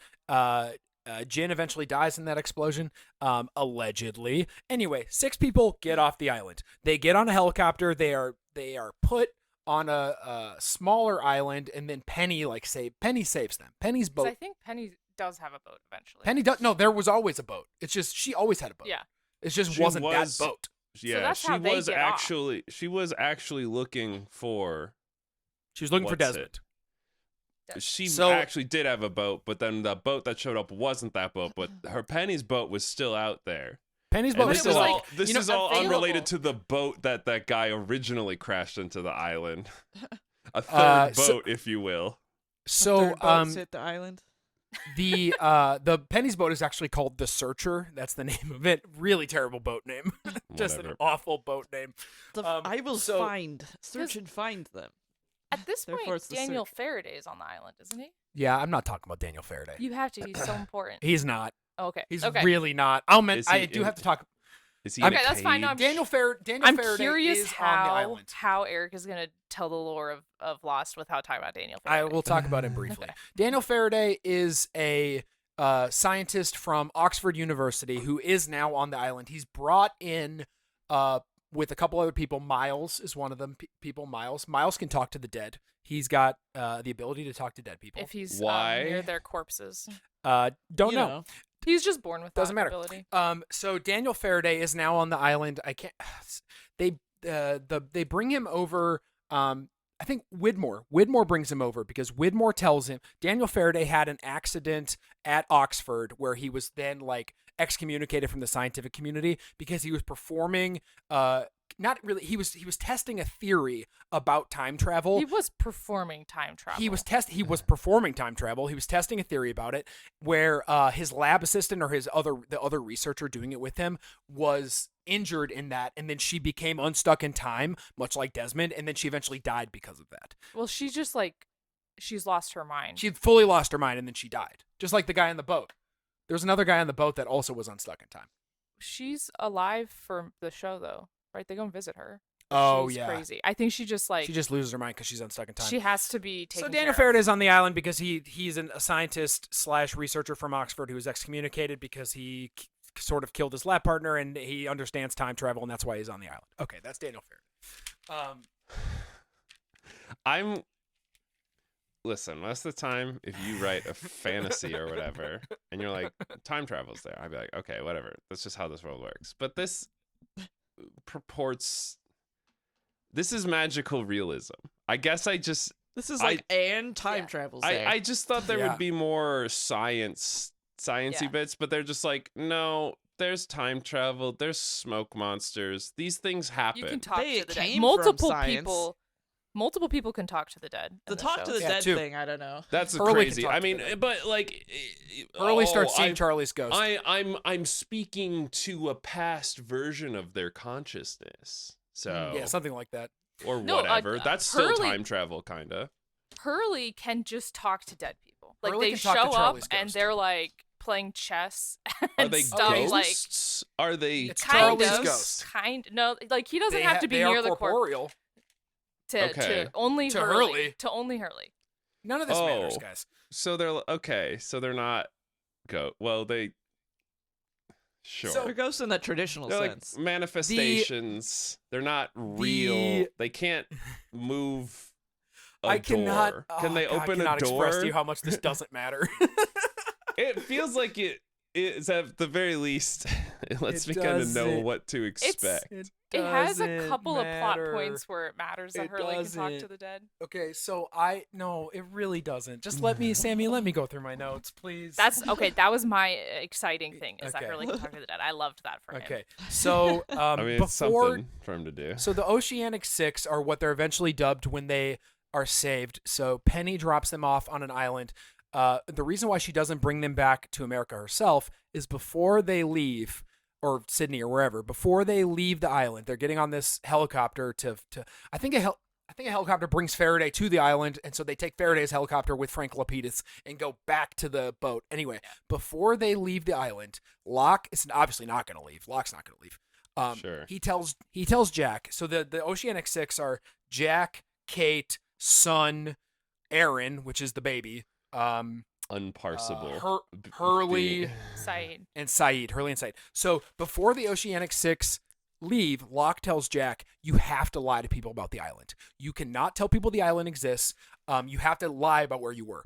Say you don't remember. Like like you're traumatized. You can't tell people about the island. If people find out about the island, they'll come and try and mine it for resources, or take over it, or destroy it, or whatever. I think you're giving Locke too much credit. I'm pretty sure Locke was just like, it's dangerous if you do this. And then Jack's Isn't like, that yes. yeah? Isn't that And there's like no a, like real explanation. Isn't in that my like a mind. Jacob law or whatever? Jacob, by the way, being a patriarch of the Jewish faith.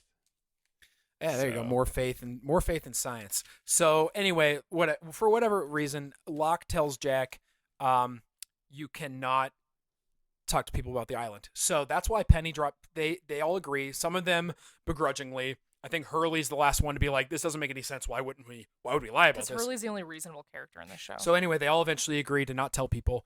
Penny drops them off on another island so that they can be found.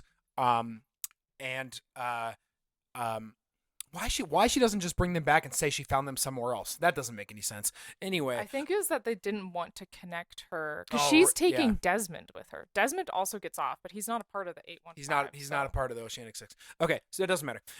So they do get saved and they make it back to mainland where they are heralded as survivors of the crash. They are given lifetime elite membership from Oceanic Airlines where they can take any flight for free anywhere, No which thanks. does come back. That does come back later. It's an important plot point. Yeah. Okay, so they leave, and that becomes kind of continual timeline of them being back in reality. Eventually in Sydney, they stay in Australia and eventually go back to LA. It does not matter. My favorite thing is we're about to reach the point where things actually get crazy. Like everything up to now has been, I would say, reasonable in Okay. comparison. I will. It really just feels like people kind of bumping into each other. Locke tells Jack he has to lie about the island to protect it. Ben then takes Locke to see Jacob, and it is revealed that Ben has never spoken to Jacob nor seen Jacob. Ben has been lying this entire time. You have to remember that Ben is originally Dharma and not a native of the island, quote unquote native of the island. So Not an other. Ben has never seen Jacob or talked to him and has just been lying about it. Jacob told me to do this. Jacob told me to do whatever. And that because of that, he feels like he's been fully forsaken. He's like, I've actually been leading this island for several years. I've given everything for this island, and Jacob won't even talk to me. Maybe he'll talk to you.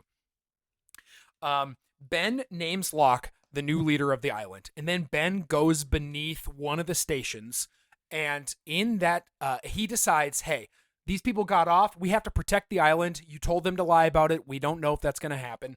So there is Charles Widmore has also found it. Oh yeah, Charles Widmore's found it too. So that is the problem. Yeah, Charles Widmore is trying to kill everybody on the island. And so what happens is they need to move the island.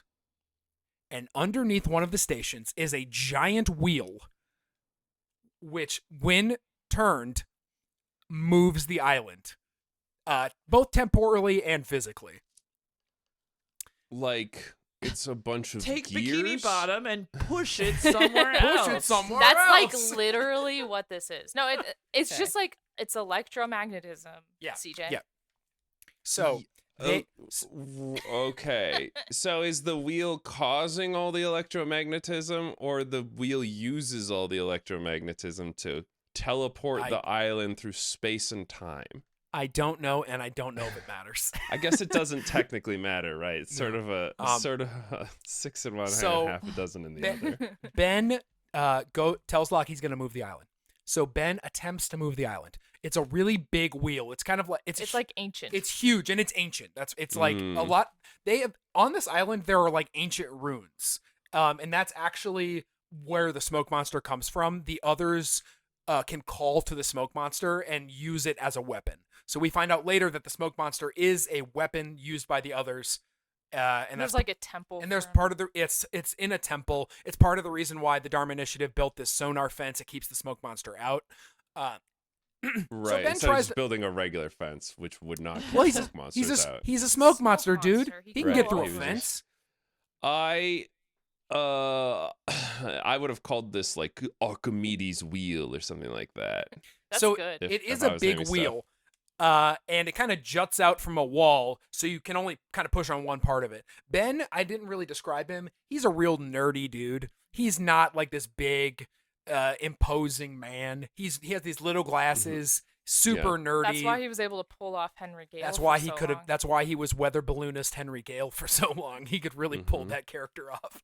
So, he attempts to push it, and for some reason, the wheel is frozen too. Like it's way underground, and it's frozen. It has a bunch of ice on it. So Ben attempts to push it, but cannot push it all the way, and so the island begins to jump in time. But as we find out shortly after, it won't stop jumping in time.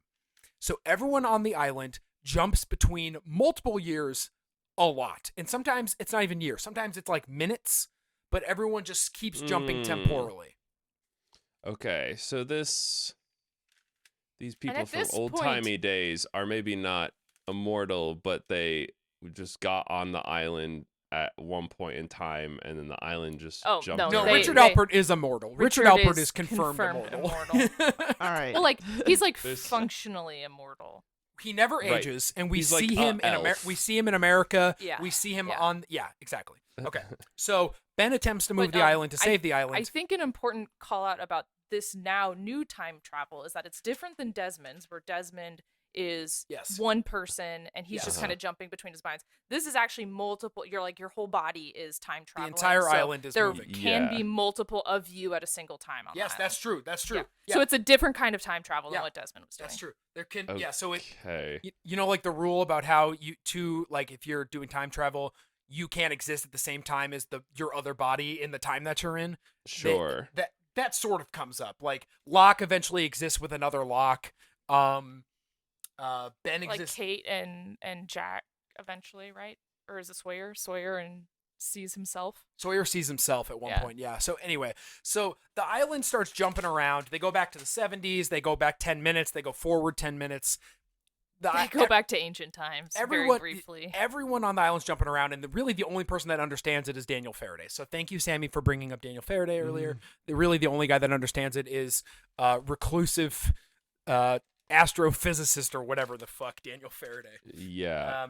He's like, I know what this is about. I made my research assistant do this, and she went fucking crazy. And then another woman who came along with Daniel Faraday actually dies because the same thing happens to her because of the island jumping. She gets a nosebleed, and then her nose starts bleeding. She's like hemorrhaging. Oh no, she teleported her brain somewhere else, and her and her liver is in a different time, and it takes too long. So part of this, Desmond also kind of figures this out eventually, and like is worried that he's gonna also like explode because of all of his time jumping. But it's different kind of time jumping, though. I do truly like that the control mechanism for sending the island through space and time, which is at least a 4-dimensional process, is sort of a 1-dimensional wheel that goes either forward or backwards. Yeah.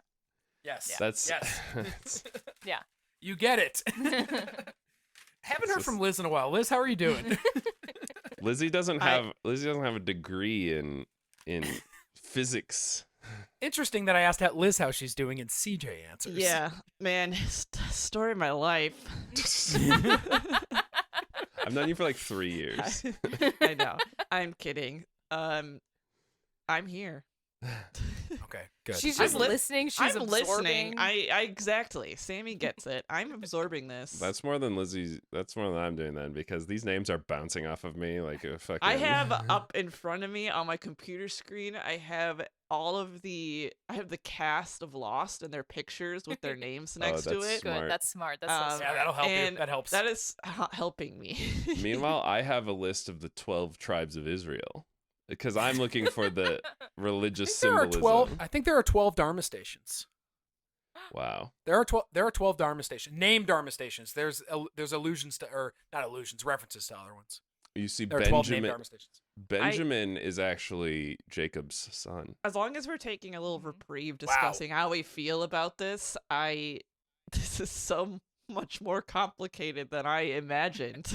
It really is just the people. There's too many people running around. You can't even imagine how many people Eric has not even referenced. I know. Like, Well, that's I'm looking at the cast, so I can. Yeah, okay, I'm Liz literally not even mentioning like Jin and Sun, who are main characters. Sun is one of the also Oceanic have a Six. child. And Sun gets pregnant on the island. No, she gets pregnant before the island.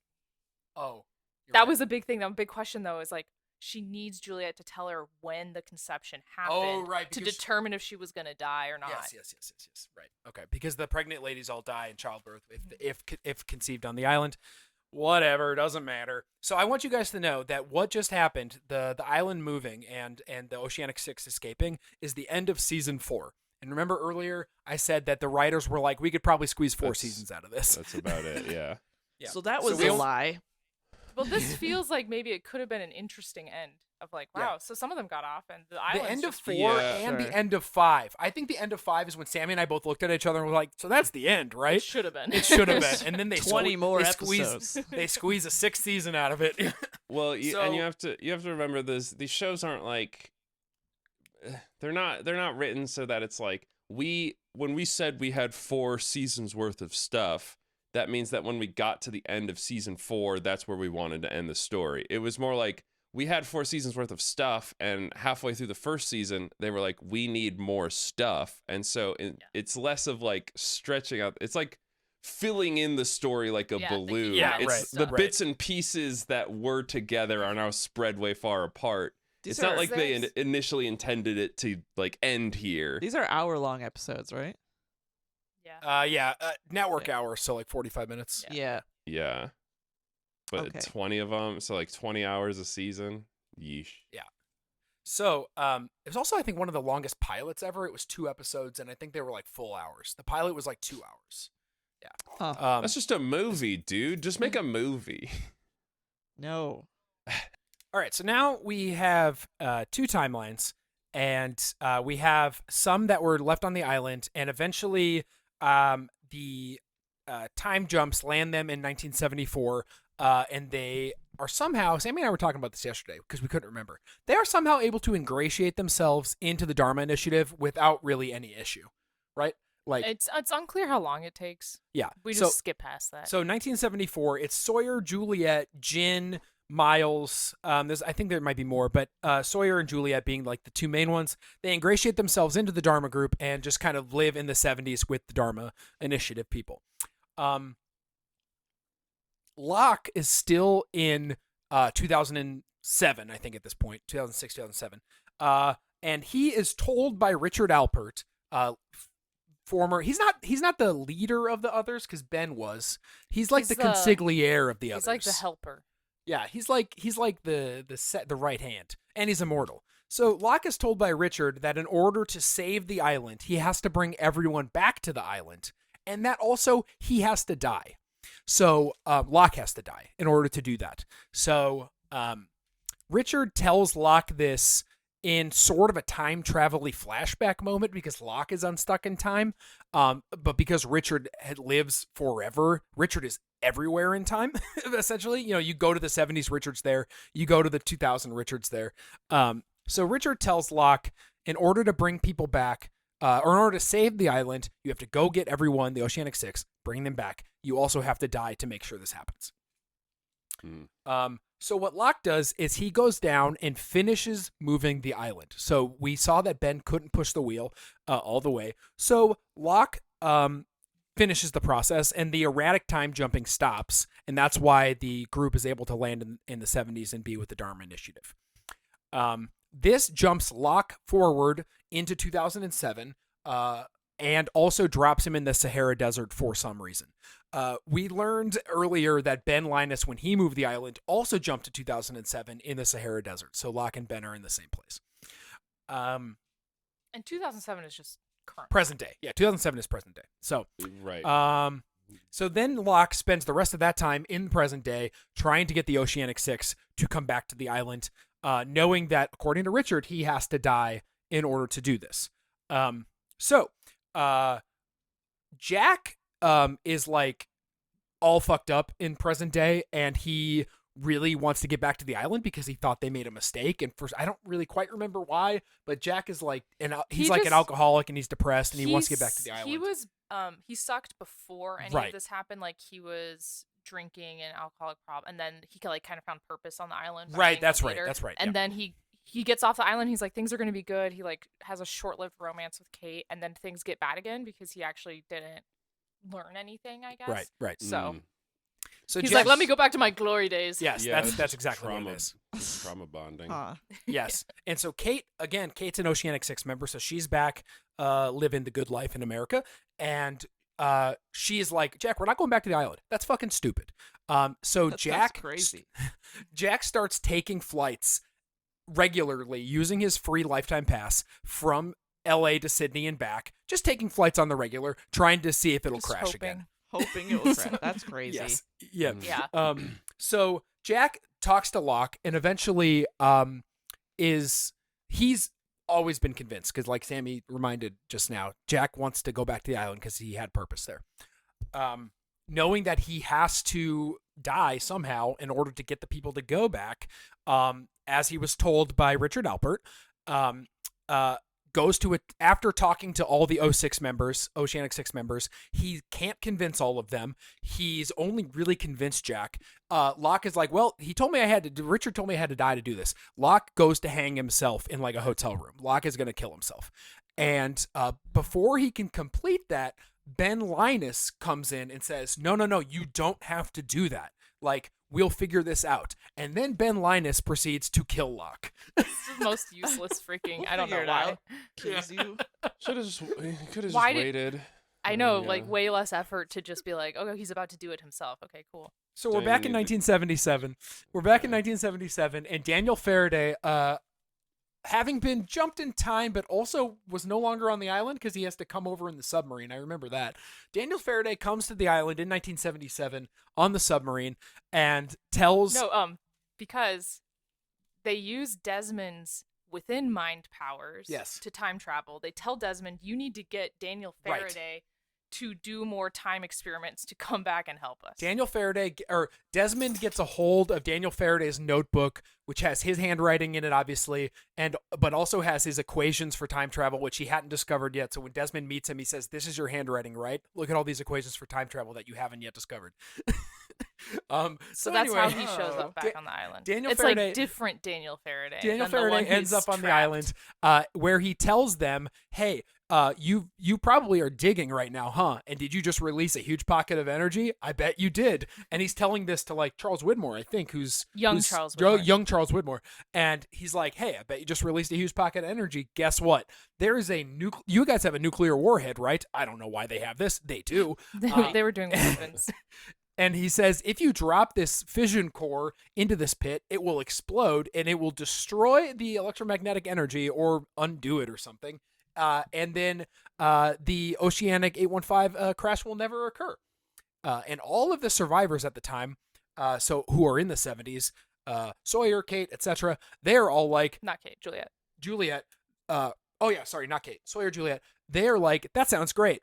They kind of argue about it, but eventually they're like, okay, it'd be cool if the plane never crashed. Sawyer's like, but then I'll never have met you, Juliet. They're an item now. And then they're like, whatever. It'd be cool if the plane never crashed. Let's listen to Daniel. So Daniel Faraday says, hey, blow up this fission core, and then the crash will never happen. Meanwhile, the Oceanic Six have all determined, they meet up at Locke's funeral because they find out that Locke did die, and they all meet up. They see an obituary or whatever, and they all meet up, and they're like, we got to find a way to get back on the island. They hire Frank Lapidus to be their pilot, and they get another plane to go over the island, and somehow, even though there's no electromagnetic event, it's just 2007 now, present day, the plane does crash on the island. The plane splits apart again. Some of them get shot back to the 70s. Some of them continue to live in present day. So the plane crashes again with Locke's body. They have to bring Locke's body with. It's in a casket, and Ben is on that. When they land, all of a sudden Locke is alive. So Locke is alive and walking around the island in present day. And he tells Ben, "Oh yeah, I remember you killing me. Like I remember that. Thanks, but now I'm back." And there's still a casket on the island. It is Locke's casket, but Locke is up and walking around. Locke then tells Ben, "Hey, buddy, you left the island and you're not supposed to come back." And Ben is like, "Well, whatever, you did too." And Locke's like, "Your soul has to be judged by the smoke monster." So Locke tells Ben, much like Anubis weighing you against whatever he does, weighs your heart against something, a feather. Locke tells Ben, you have to go into the bowels of the temple or something and be judged by the smoke monster. Now, the smoke monster judges Ben and says, "I will forgive you for breaking the rules, but you must now follow Locke and do everything that he says." So they agree to meet up with Jacob, and Locke tells Ben to kill Jacob. And I think importantly, the reason wwhy he believes it is the smoke monster takes the form of his daughter, his dead daughter, and is like, you have to do whatever Locke says. So Jacob is now, so at the beginning of this season, Jacob is given corporeal form. But unfortunately, he's the most boring, average looking white dude. Ben kills Jacob. They are somehow able to remove his immortality using something in this temple, and they kill Jacob. Removes your immortality. Yeah. Around the same time, Locke finds Richard in present day and tells him, "You have to tell me in the past, because you're gonna see me in the past somehow." I don't remember. He tells Richard, "Tell me." There's time jumps again when the people arrive, right? So because the plane crashed or some shit. Yeah. I don't know. Tell me, Locke. Hi, I'm Locke. Richard, tell me in the past that I have to come back to the island with everybody, but I also have to die. Tell me all that stuff. So Richard's like, okay, I don't really get that, but I'll tell them. So that's Locke planted the seed in Richard's head to go back and tell Locke, you have to die to come back to the island. That gets important in about 15 seconds. So outside of where Jacob is being murdered by Ben, some of the guys there, like Lapidus, they're like, what the hell is going on? Like, what is this Locke guy doing? He was supposed to be dead. And they kick open the casket, and Locke's body is still in the casket.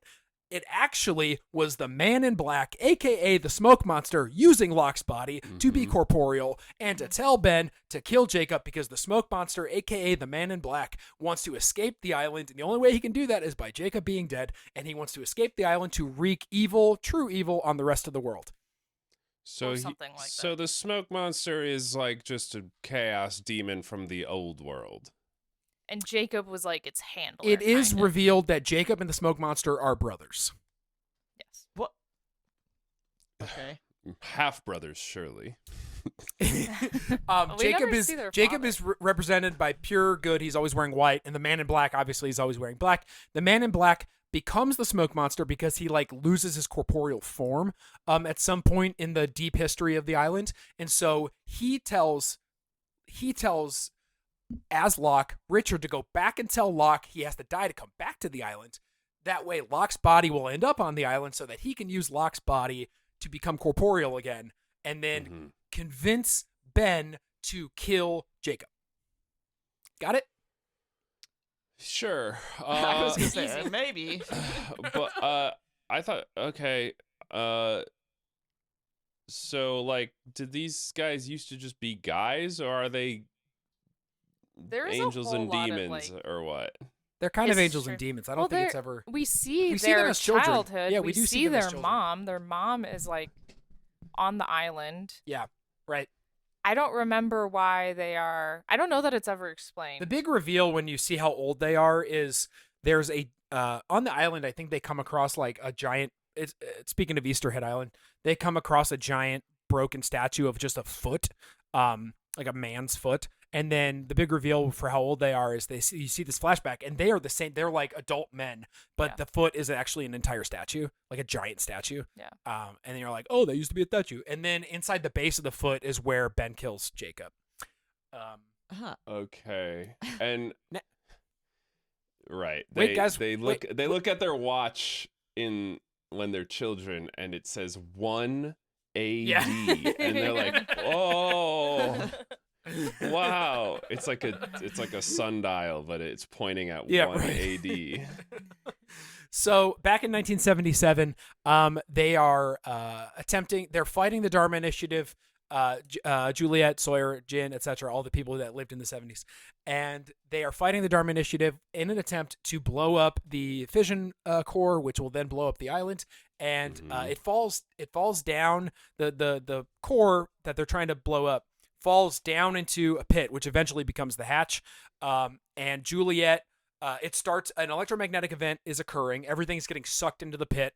And then Juliet falls into the pit, and she eventually takes a rock. She lives, and she sees the bomb, and she takes a rock and starts smashing it against the bomb, trying to get it to blow up. And then explosion, screen turns white, and Lost pops up in black letters. So that's important because every other episode, it's been a black screen with Lost in white letters. This is big white screen, Lost in black letters. And that's the end of Okay. the season, and that should have been the end of the goddamn show. 'Cause- That would have been so Sure. fucking cool Yeah, to 'cause- kill Jacob, to have this Man in Black that's going to destroy the universe. We don't really care about him. And a nuclear bomb destroys the And island. the reason why they wanted to do the nuclear bomb is they were like, this, if we do this, it'll prevent Oceanic 815 Correct. from ever crashing. Correct. And so it's like, but they aren't sure if that's the case. That's just like Faraday's Right. theory. It's just Faraday's And so there's a theory. lot of like back and forth of, is it actually going to be like none of them went on this plane at all? And guess what? As the next season begins, it is like that. So now we have two timelines again. Oh my Um, god. The first timeline is because that bomb exploded in the 70s. Oh, Well, it's just that what happens is we just go back and it's like that plane never crashed and we just see people live their lives. no, but then Locke and Hurley and them are still on the island. God bless it. But we see Locke as if the plane thing never happened too. I don't quite remember, guys. We're just going to push through it. There are It doesn't matter. It's There really are irrelevant. two timelines. In I the was gonna first say, there's two timeline, timelines now, so who gives a shit what happens? Right, Neither right, of them right. So- is in God's Okay. domain.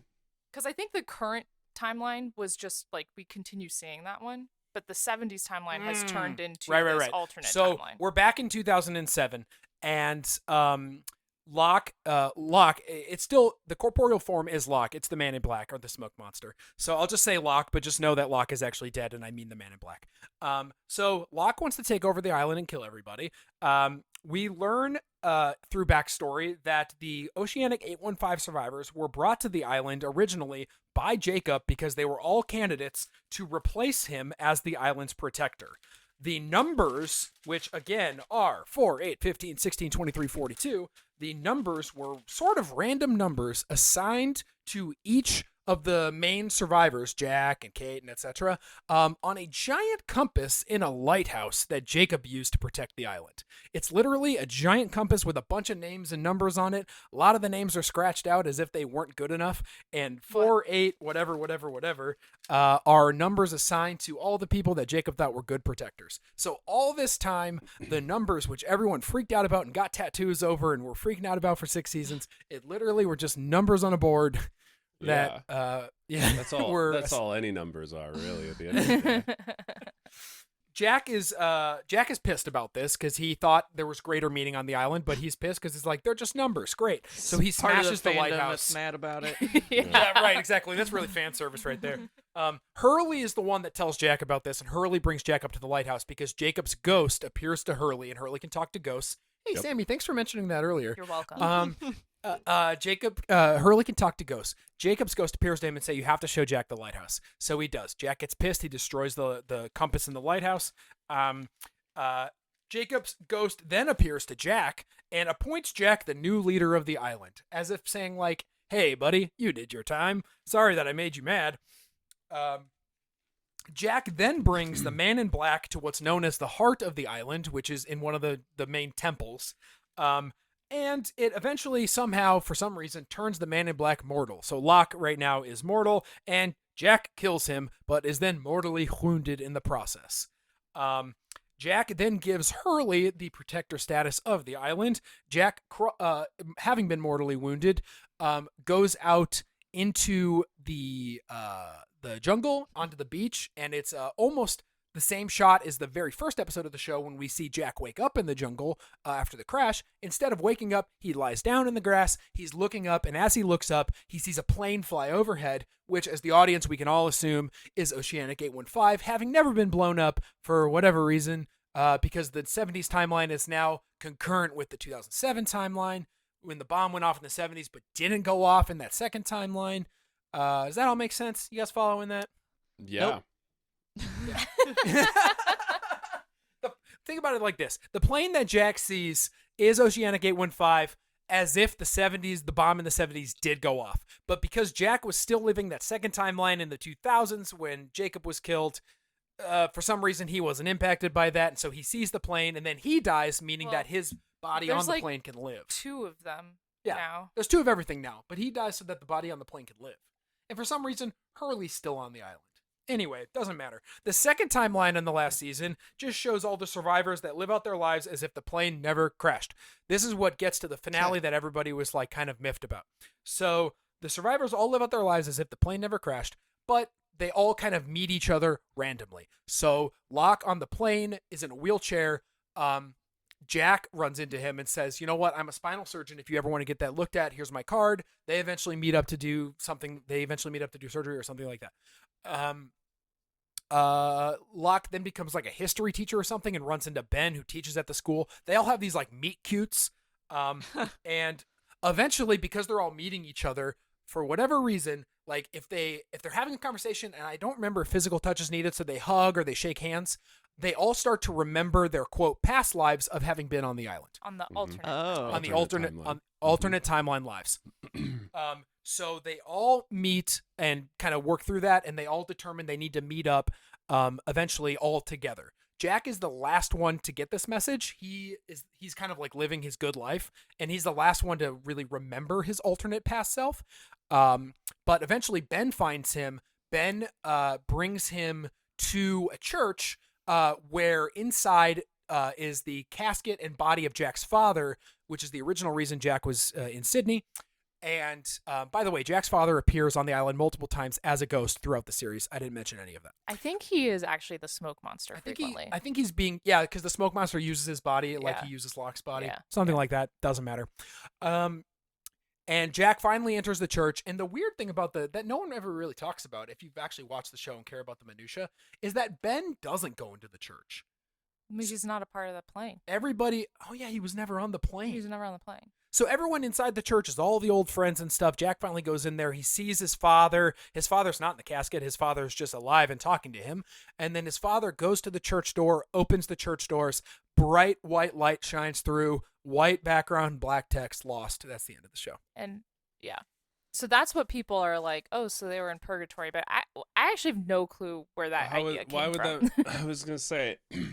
Like, they finally made it to heaven now. Sure. None of the text or subtext of what you've told me indicates that these are people either being rewarded or punished or like... You don't get either of those things in purgatory. Well, it's kind of a punishment. You don't get to go to God's heaven. Right, but like nothing happens there. And I guess a lot did happen. Just like in Lost, just like in our real life. So the one thing that I think people lean on with that, with the idea being that if you just take kind of the last part of the last season where we have this timeline where the plane never crashed, is I think people take that as like that is them living in purgatory, waiting for them to quote remember their old lives. And then literally, I think people lean on this a lot, talk about a load-bearing phrase. When they're in the church, everyone's mentioning we have to move on. Yeah. So move on is used a couple of times. And then Jack's father, having actually died, like he did not die in the plane. He died in Sydney in real life. He is there almost like shepherding them, right, to move on. So I think people lean a lot on like the last 20 minutes of the last episode. I think... Given that ghosts show up and talk to people, and also you can take on the physical form of other people sort of at will. And you can just kill God. And you can kill gods and demons and stuff like that. You can kill God, that's true, yeah. But you have to go to the heart of the island to do that. And that makes you think. If it was themed more like doing the stuff that Jacob says to do is good for you, and doing the stuff the smoke monster says is bad for you, and then at the end of it that kind of judges you, that would make more sense to that allegory than to just be like, no, it was purgatory. They were, I don't know, they were just there doing whatever, because that's what happens in purgatory. You just hang out and do whatever. Yeah, and I don't know how the alternate timeline plays into the purgatory thing. Right. I don't get the purgatory thing. Like I said, I think it's people just like cherry picking, like, oh, because in the last, like the back half of the last season is a lot of this flashing back and forth between Locke on the island and the Man in Black as Locke, and then the survivors living out their lives as if the plane had never crashed. And I think people are just kind of cherry picking, like, oh, that's, because the last episode they met at a church and they all had to remember their past lives. And it's like, and that could have just been the writers, like, being like, I don't fucking know, who knows? I think there's some of that in there. Sure. In Dante's, in his second act, Purgatorio, of his titular Divine Comedy, Purgatorio is just an island you hang out at so that you can work off all your sin debt. And then once you do it, you get to go to heaven. But nobody learns a lesson on the island except for maybe Hurley. Nobody's learning a lesson on the island. Yeah. The island is not only is no one just learning working a lesson, out your sin debt. The island is not doling out lessons. Yeah, but I think what they're saying is purgatory is not about lessons. It's just about like spending time. Oh, you just literally wait around until you have like that's literally. So again, this is non-canon because the Divine Comedy by Dante is not canonical text, but a lot of theming is pulled from it. To Lost. Yeah. A lot of theming is pulled from it. People use it as if it's canonical. Yeah. But in the Divine Comedy, you go to Purgatorio, and depending on how bad of a person, if you still are like good enough to not go to hell, you have to go to Purgatory for like X amount of years and like work your way up this hierarchy, because they're all like, you know, levels of heaven and hell, and Yes. purgatory has levels too. You have to like work your way through it in like, and the big thing is just like you have to wait until you can go to heaven, and it's like, whatever, dude. Like, you're talking about like, even if it's like several hundreds of years compared to eternity, it's like, whatever, dude. I'll hang out in Yeah. purgatory. I don't give a shit. That's not so bad. I'll eat mangoes. Yeah. I mean, so I guess That's all they eat on the Lost Island until they find the Dude, rations from the Dharma. mangoes. Their They shits would be they eat amazing. mangoes. Yeah. I love Yeah, mangoes. they actually dude, they that's talk fine. about that. So I guess that like technically, then that would make sense if that is the reading of Lost, that they died in the plane crash and the island is purgatory and they're working off. They're just being there. Just hanging out. They're- So- And they're then like going through all somehow this they shit. some of them come back to life. No, but then it's like, what is all the stuff about people off island? Like, and Yeah. the other thing too is like Desmond is on island, but he literally like he's going back in time to like try and be with Penny again. Is that just his purgatory? Like, is he able to just go back in time and change his No. life? And it doesn't really make sense for anybody who wasn't on Right. flight 815. Right. Yeah. Yeah, What- it's not really a complete reading. I was saying I can see Yeah, where yeah. this has come from. I Yeah. guess. See how it I- starts. Yeah. it's so like indicative of how people approach the lore of things too. Of they will like, your first impression to a thing means a lot, and I think a lot of people, when the show is coming out right at the beginning, was like, I know exactly where this is going. I bet this Right. is they all died in the plane crash, and they're all in like Right. purgatory, and there's all this like smoke and wispy like. So you mystery read stuff. it as that, And then it clearly it's very sci-fi themed. It's not very, I guess there's some mysticism, but even the mysticism feels like it's like a little bit tied up with this like time travel and like science experiment stuff It's or just whatever. the seeing dead people that I feel like they never even attempt. And I guess Jacob's whole deal. See, whatever that's he is. so weird to me, because that feels like the easiest one to do, to just be like, well, when you exist across time or whatever, speaking to a dead person is just as easy as reaching back they- to when the dead person was alive and talking to But them. one of the people who sees dead people has always been able to do it since they were a child. Miles. Before the isle. Yeah, well, Miles right. can't see dead people. He could talk to dead. He talked. But yeah, it just seems like they could have made an explanation and they But if- really if- purposefully talked themselves out of If it. Oh, I it's know- I think I know possible what your on the favorite part is. island, if it's possible on the island, it should be possible elsewhere, unless the Right, island is of some sort of spiritual significance, which it's But that's not. but it that's the whole thing, is that it's seen as like so many characters eventually come to this, like, the island is protecting us, Yeah, saving somebody's us. cancer is cured on the island. Good, but, Right. well, and that's one reason why Ben feels forsaken Betrayed. by Jacob in the island, is because his cancer doesn't get better. He's on the island, his cancer He actually doesn't get gets better, cancer on the island. and then he Mm. needs Jack to save him, and Yeah. so yeah, interesting. so It's just Ben is it's random. People don't like it when the rules are random, but quite honestly, guys, that's how it works sometimes. You just get the hand you're dealt with. So Mhm. maybe it is a realistic depiction of island.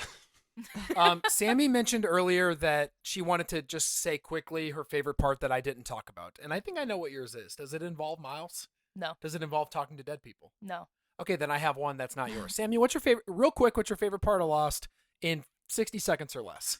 Hurley uses the numbers to buy a lottery ticket and then wins the lottery and is actually extremely, extremely wealthy and buys an entire chicken fast food chain He because does. he loves it so much. Yes. And that's like a big part of his character that he like tries to keep a I little like bit that. secret, but he's actually like extraordinarily wealthy. That's true. When That's the awesome. plane crashes, he's crazy wealthy because and he learned the numbers when he was at a mental institution.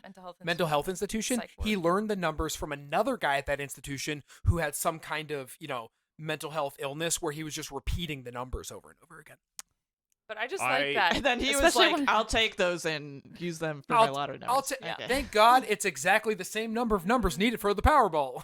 But the numbers are just a list some angel made about people. Yeah. Well, but also guess they're the that- lottery numbers. but also they anytime, won the whenever an Powerball. angel makes a list, They seem to a come up, guy and they're wins in the Powerball. equation. And they're in the social equation into from the equation. 60s. So I got some pushback on the BioShock Infinite episode because I called it really stupid. And and I think this is really stupid, and I feel like I'm gonna get pushback on it too. But I gotta tell you guys, time travel and multiverse and stuff is just not fun. It's not a good. People don't like it. It's confusing because it obviously it is, and I So, think it's dumb. If you want to do time travel, you gotta follow the Back to the Future rules, where it's literally just 3 fixed points in time.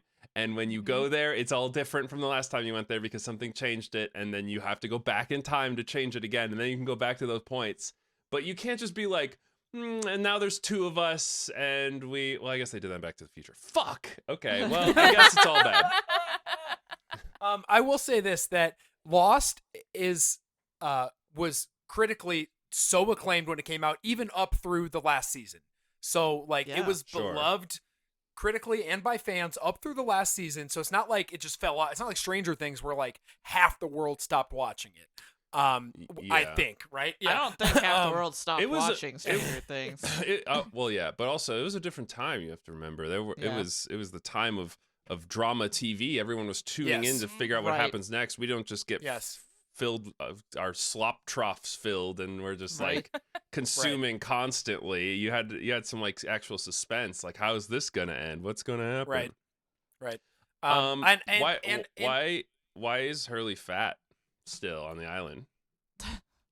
What was the reason they gave for that? I don't remember. Oh, okay. Because I he don't remember. owns the Because he owns the chicken storage. joints, is what. He at one point they do show him having like a secret hoard of food. Yes, he that does have a doesn't secret share with hoard other of food, people. and he feels really bad about it. Yeah. Okay. This is so, oh my god, I mean, like, this actually Yeah, makes me it's- mad how it's so, Yeah. like, It's that like- time period, right. fat Right. phobia. Yes. I bet like, I bet that It fat sucks. guy was hiding food hiding from food, us. yeah. Um So, Eric, what was your favorite part you were going to share? Yeah, my favorite part that I didn't get to talk, and I thought that Sammy was going to say this. I probably have a million. So, my favorite part is, there is a storyline with 2 extremely minor 1-episode arc. People, you know this now. 1-episode arc. I do actually. This episode is awesome. Survivors of the plane crash, that for some reason we get to follow their storyline for part of an episode, and something happens where they were fighting over something, and then they eat berries that paralyze them. No, they got bit by spiders. Oh, they got bit by spiders that paralyze them to where it's like being under sedation, where they can like see but they can't talk or move. So they're still conscious.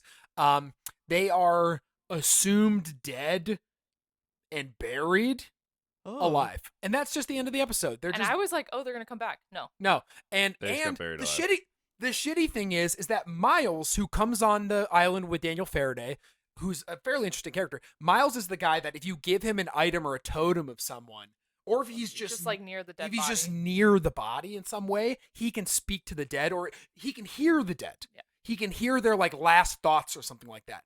They don't even Scary. bring the people back for that. It's like they buried these people alive, and they bring a guy on who can listen to the dead, and they don't even mention it. It's like a dark episode. It's a super dark episode. That's scary. That's Wait, like a and- Twilight Zone. This is your favorite?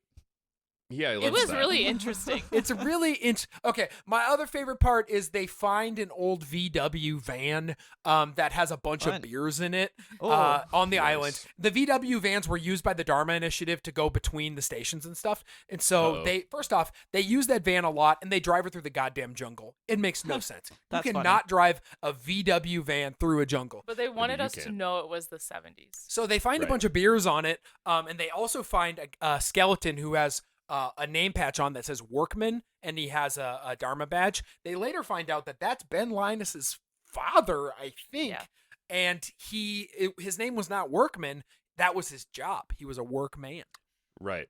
Anyway, they find and, all these. and an alcoholic. Everything if is- you every- found a skeleton with janitor on it, like on the patch, would you be like, Oh, his name must have been Jan Etor or whatever. So I like that because they find all this beer and everything is Dharma labeled. So it's Dharma Initiative beer. It's a white can with the black Dharma logo on it. What kind of all beer the rations do you are think it is? light. Miller Yes, Lite. it's like a Miller Lite type Dharma situation. Light. Dharma Light. So they what- find that, and then they start drinking warm beers because they have no way to cool them. So they're all Right. drinking, and that stays through Yeah. the rest of the show. They always have Yes. warm Dharma beers. Yum yum. That's my favorite part. There you go. What's up with the polar bear? I was also Oh. wondering that. They have one of the testing facilities or research facilities they have is actually I didn't mention this. There are 2 islands.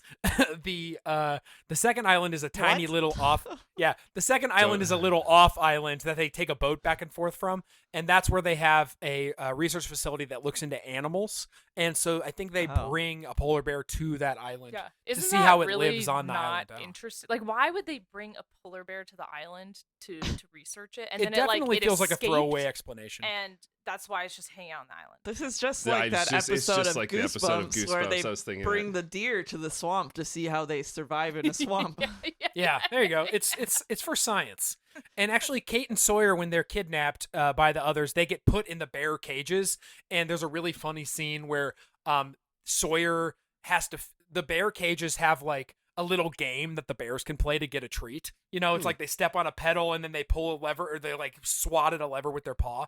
There's no bears there. They're using it as People cage. people cages. But Sawyer spends like 20 minutes trying to figure out the bear game. No, it's so like he, days. so he can get a spends bear snack. forever. No, but he thinks it's gonna help him escape Oh, for right, some reason, right. and all it then does is and then spit it out just bear like treats. yeah, and it's just like whale meat or something falls down. It's like okay, Bears don't eat And- whales. No, it's like kibble. It's like little kibbles. polar bears. Yeah, polar bears. They- Anyway, there's all of these little pieces of Lost that, well, you know, they get lost in the shuffle. They're if you will. lost. Wow. And that's where the Charles name. Widmore And is that's Faraday's dad. The name of the show was Almost Nowhere. That's what the original title was. Nowhere. nowhere. Nowhere. Yeah, and then they changed it to Lost.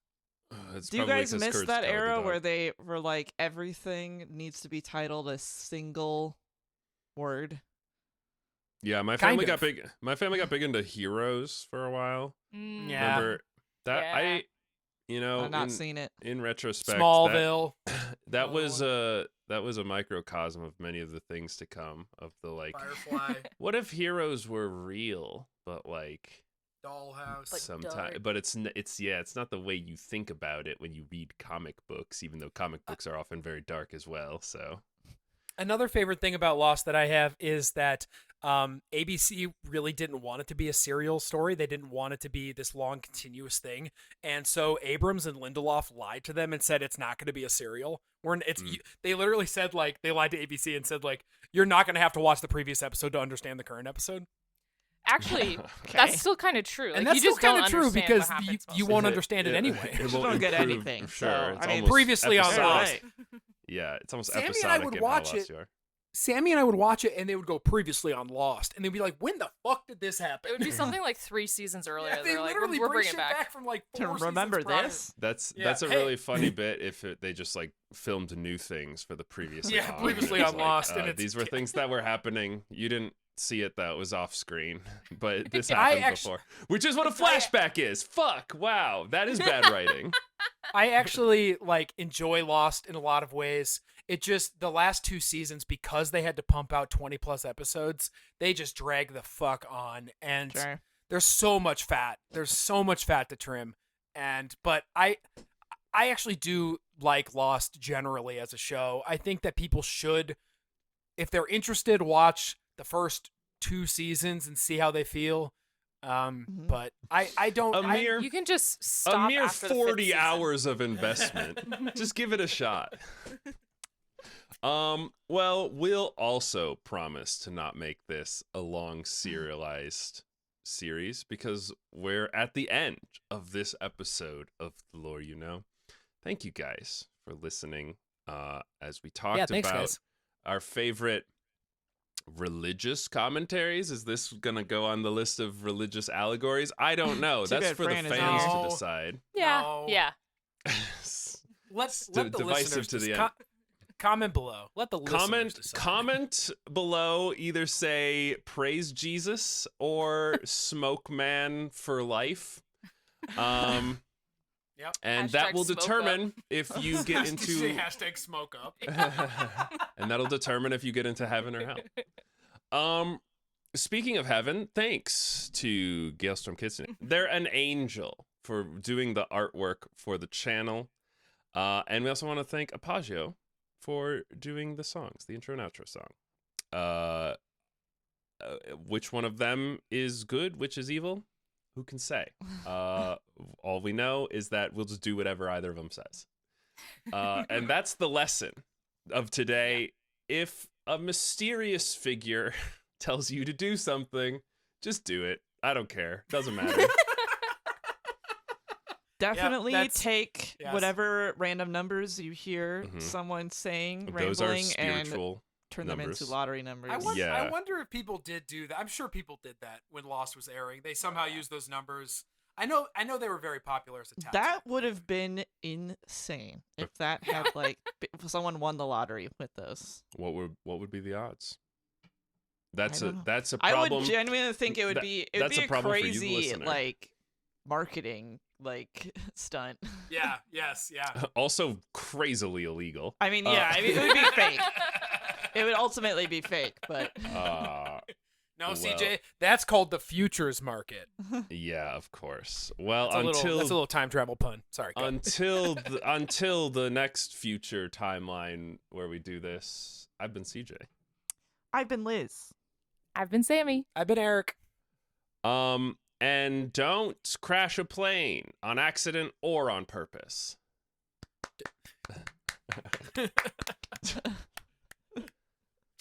Round of applause. Salute and clap.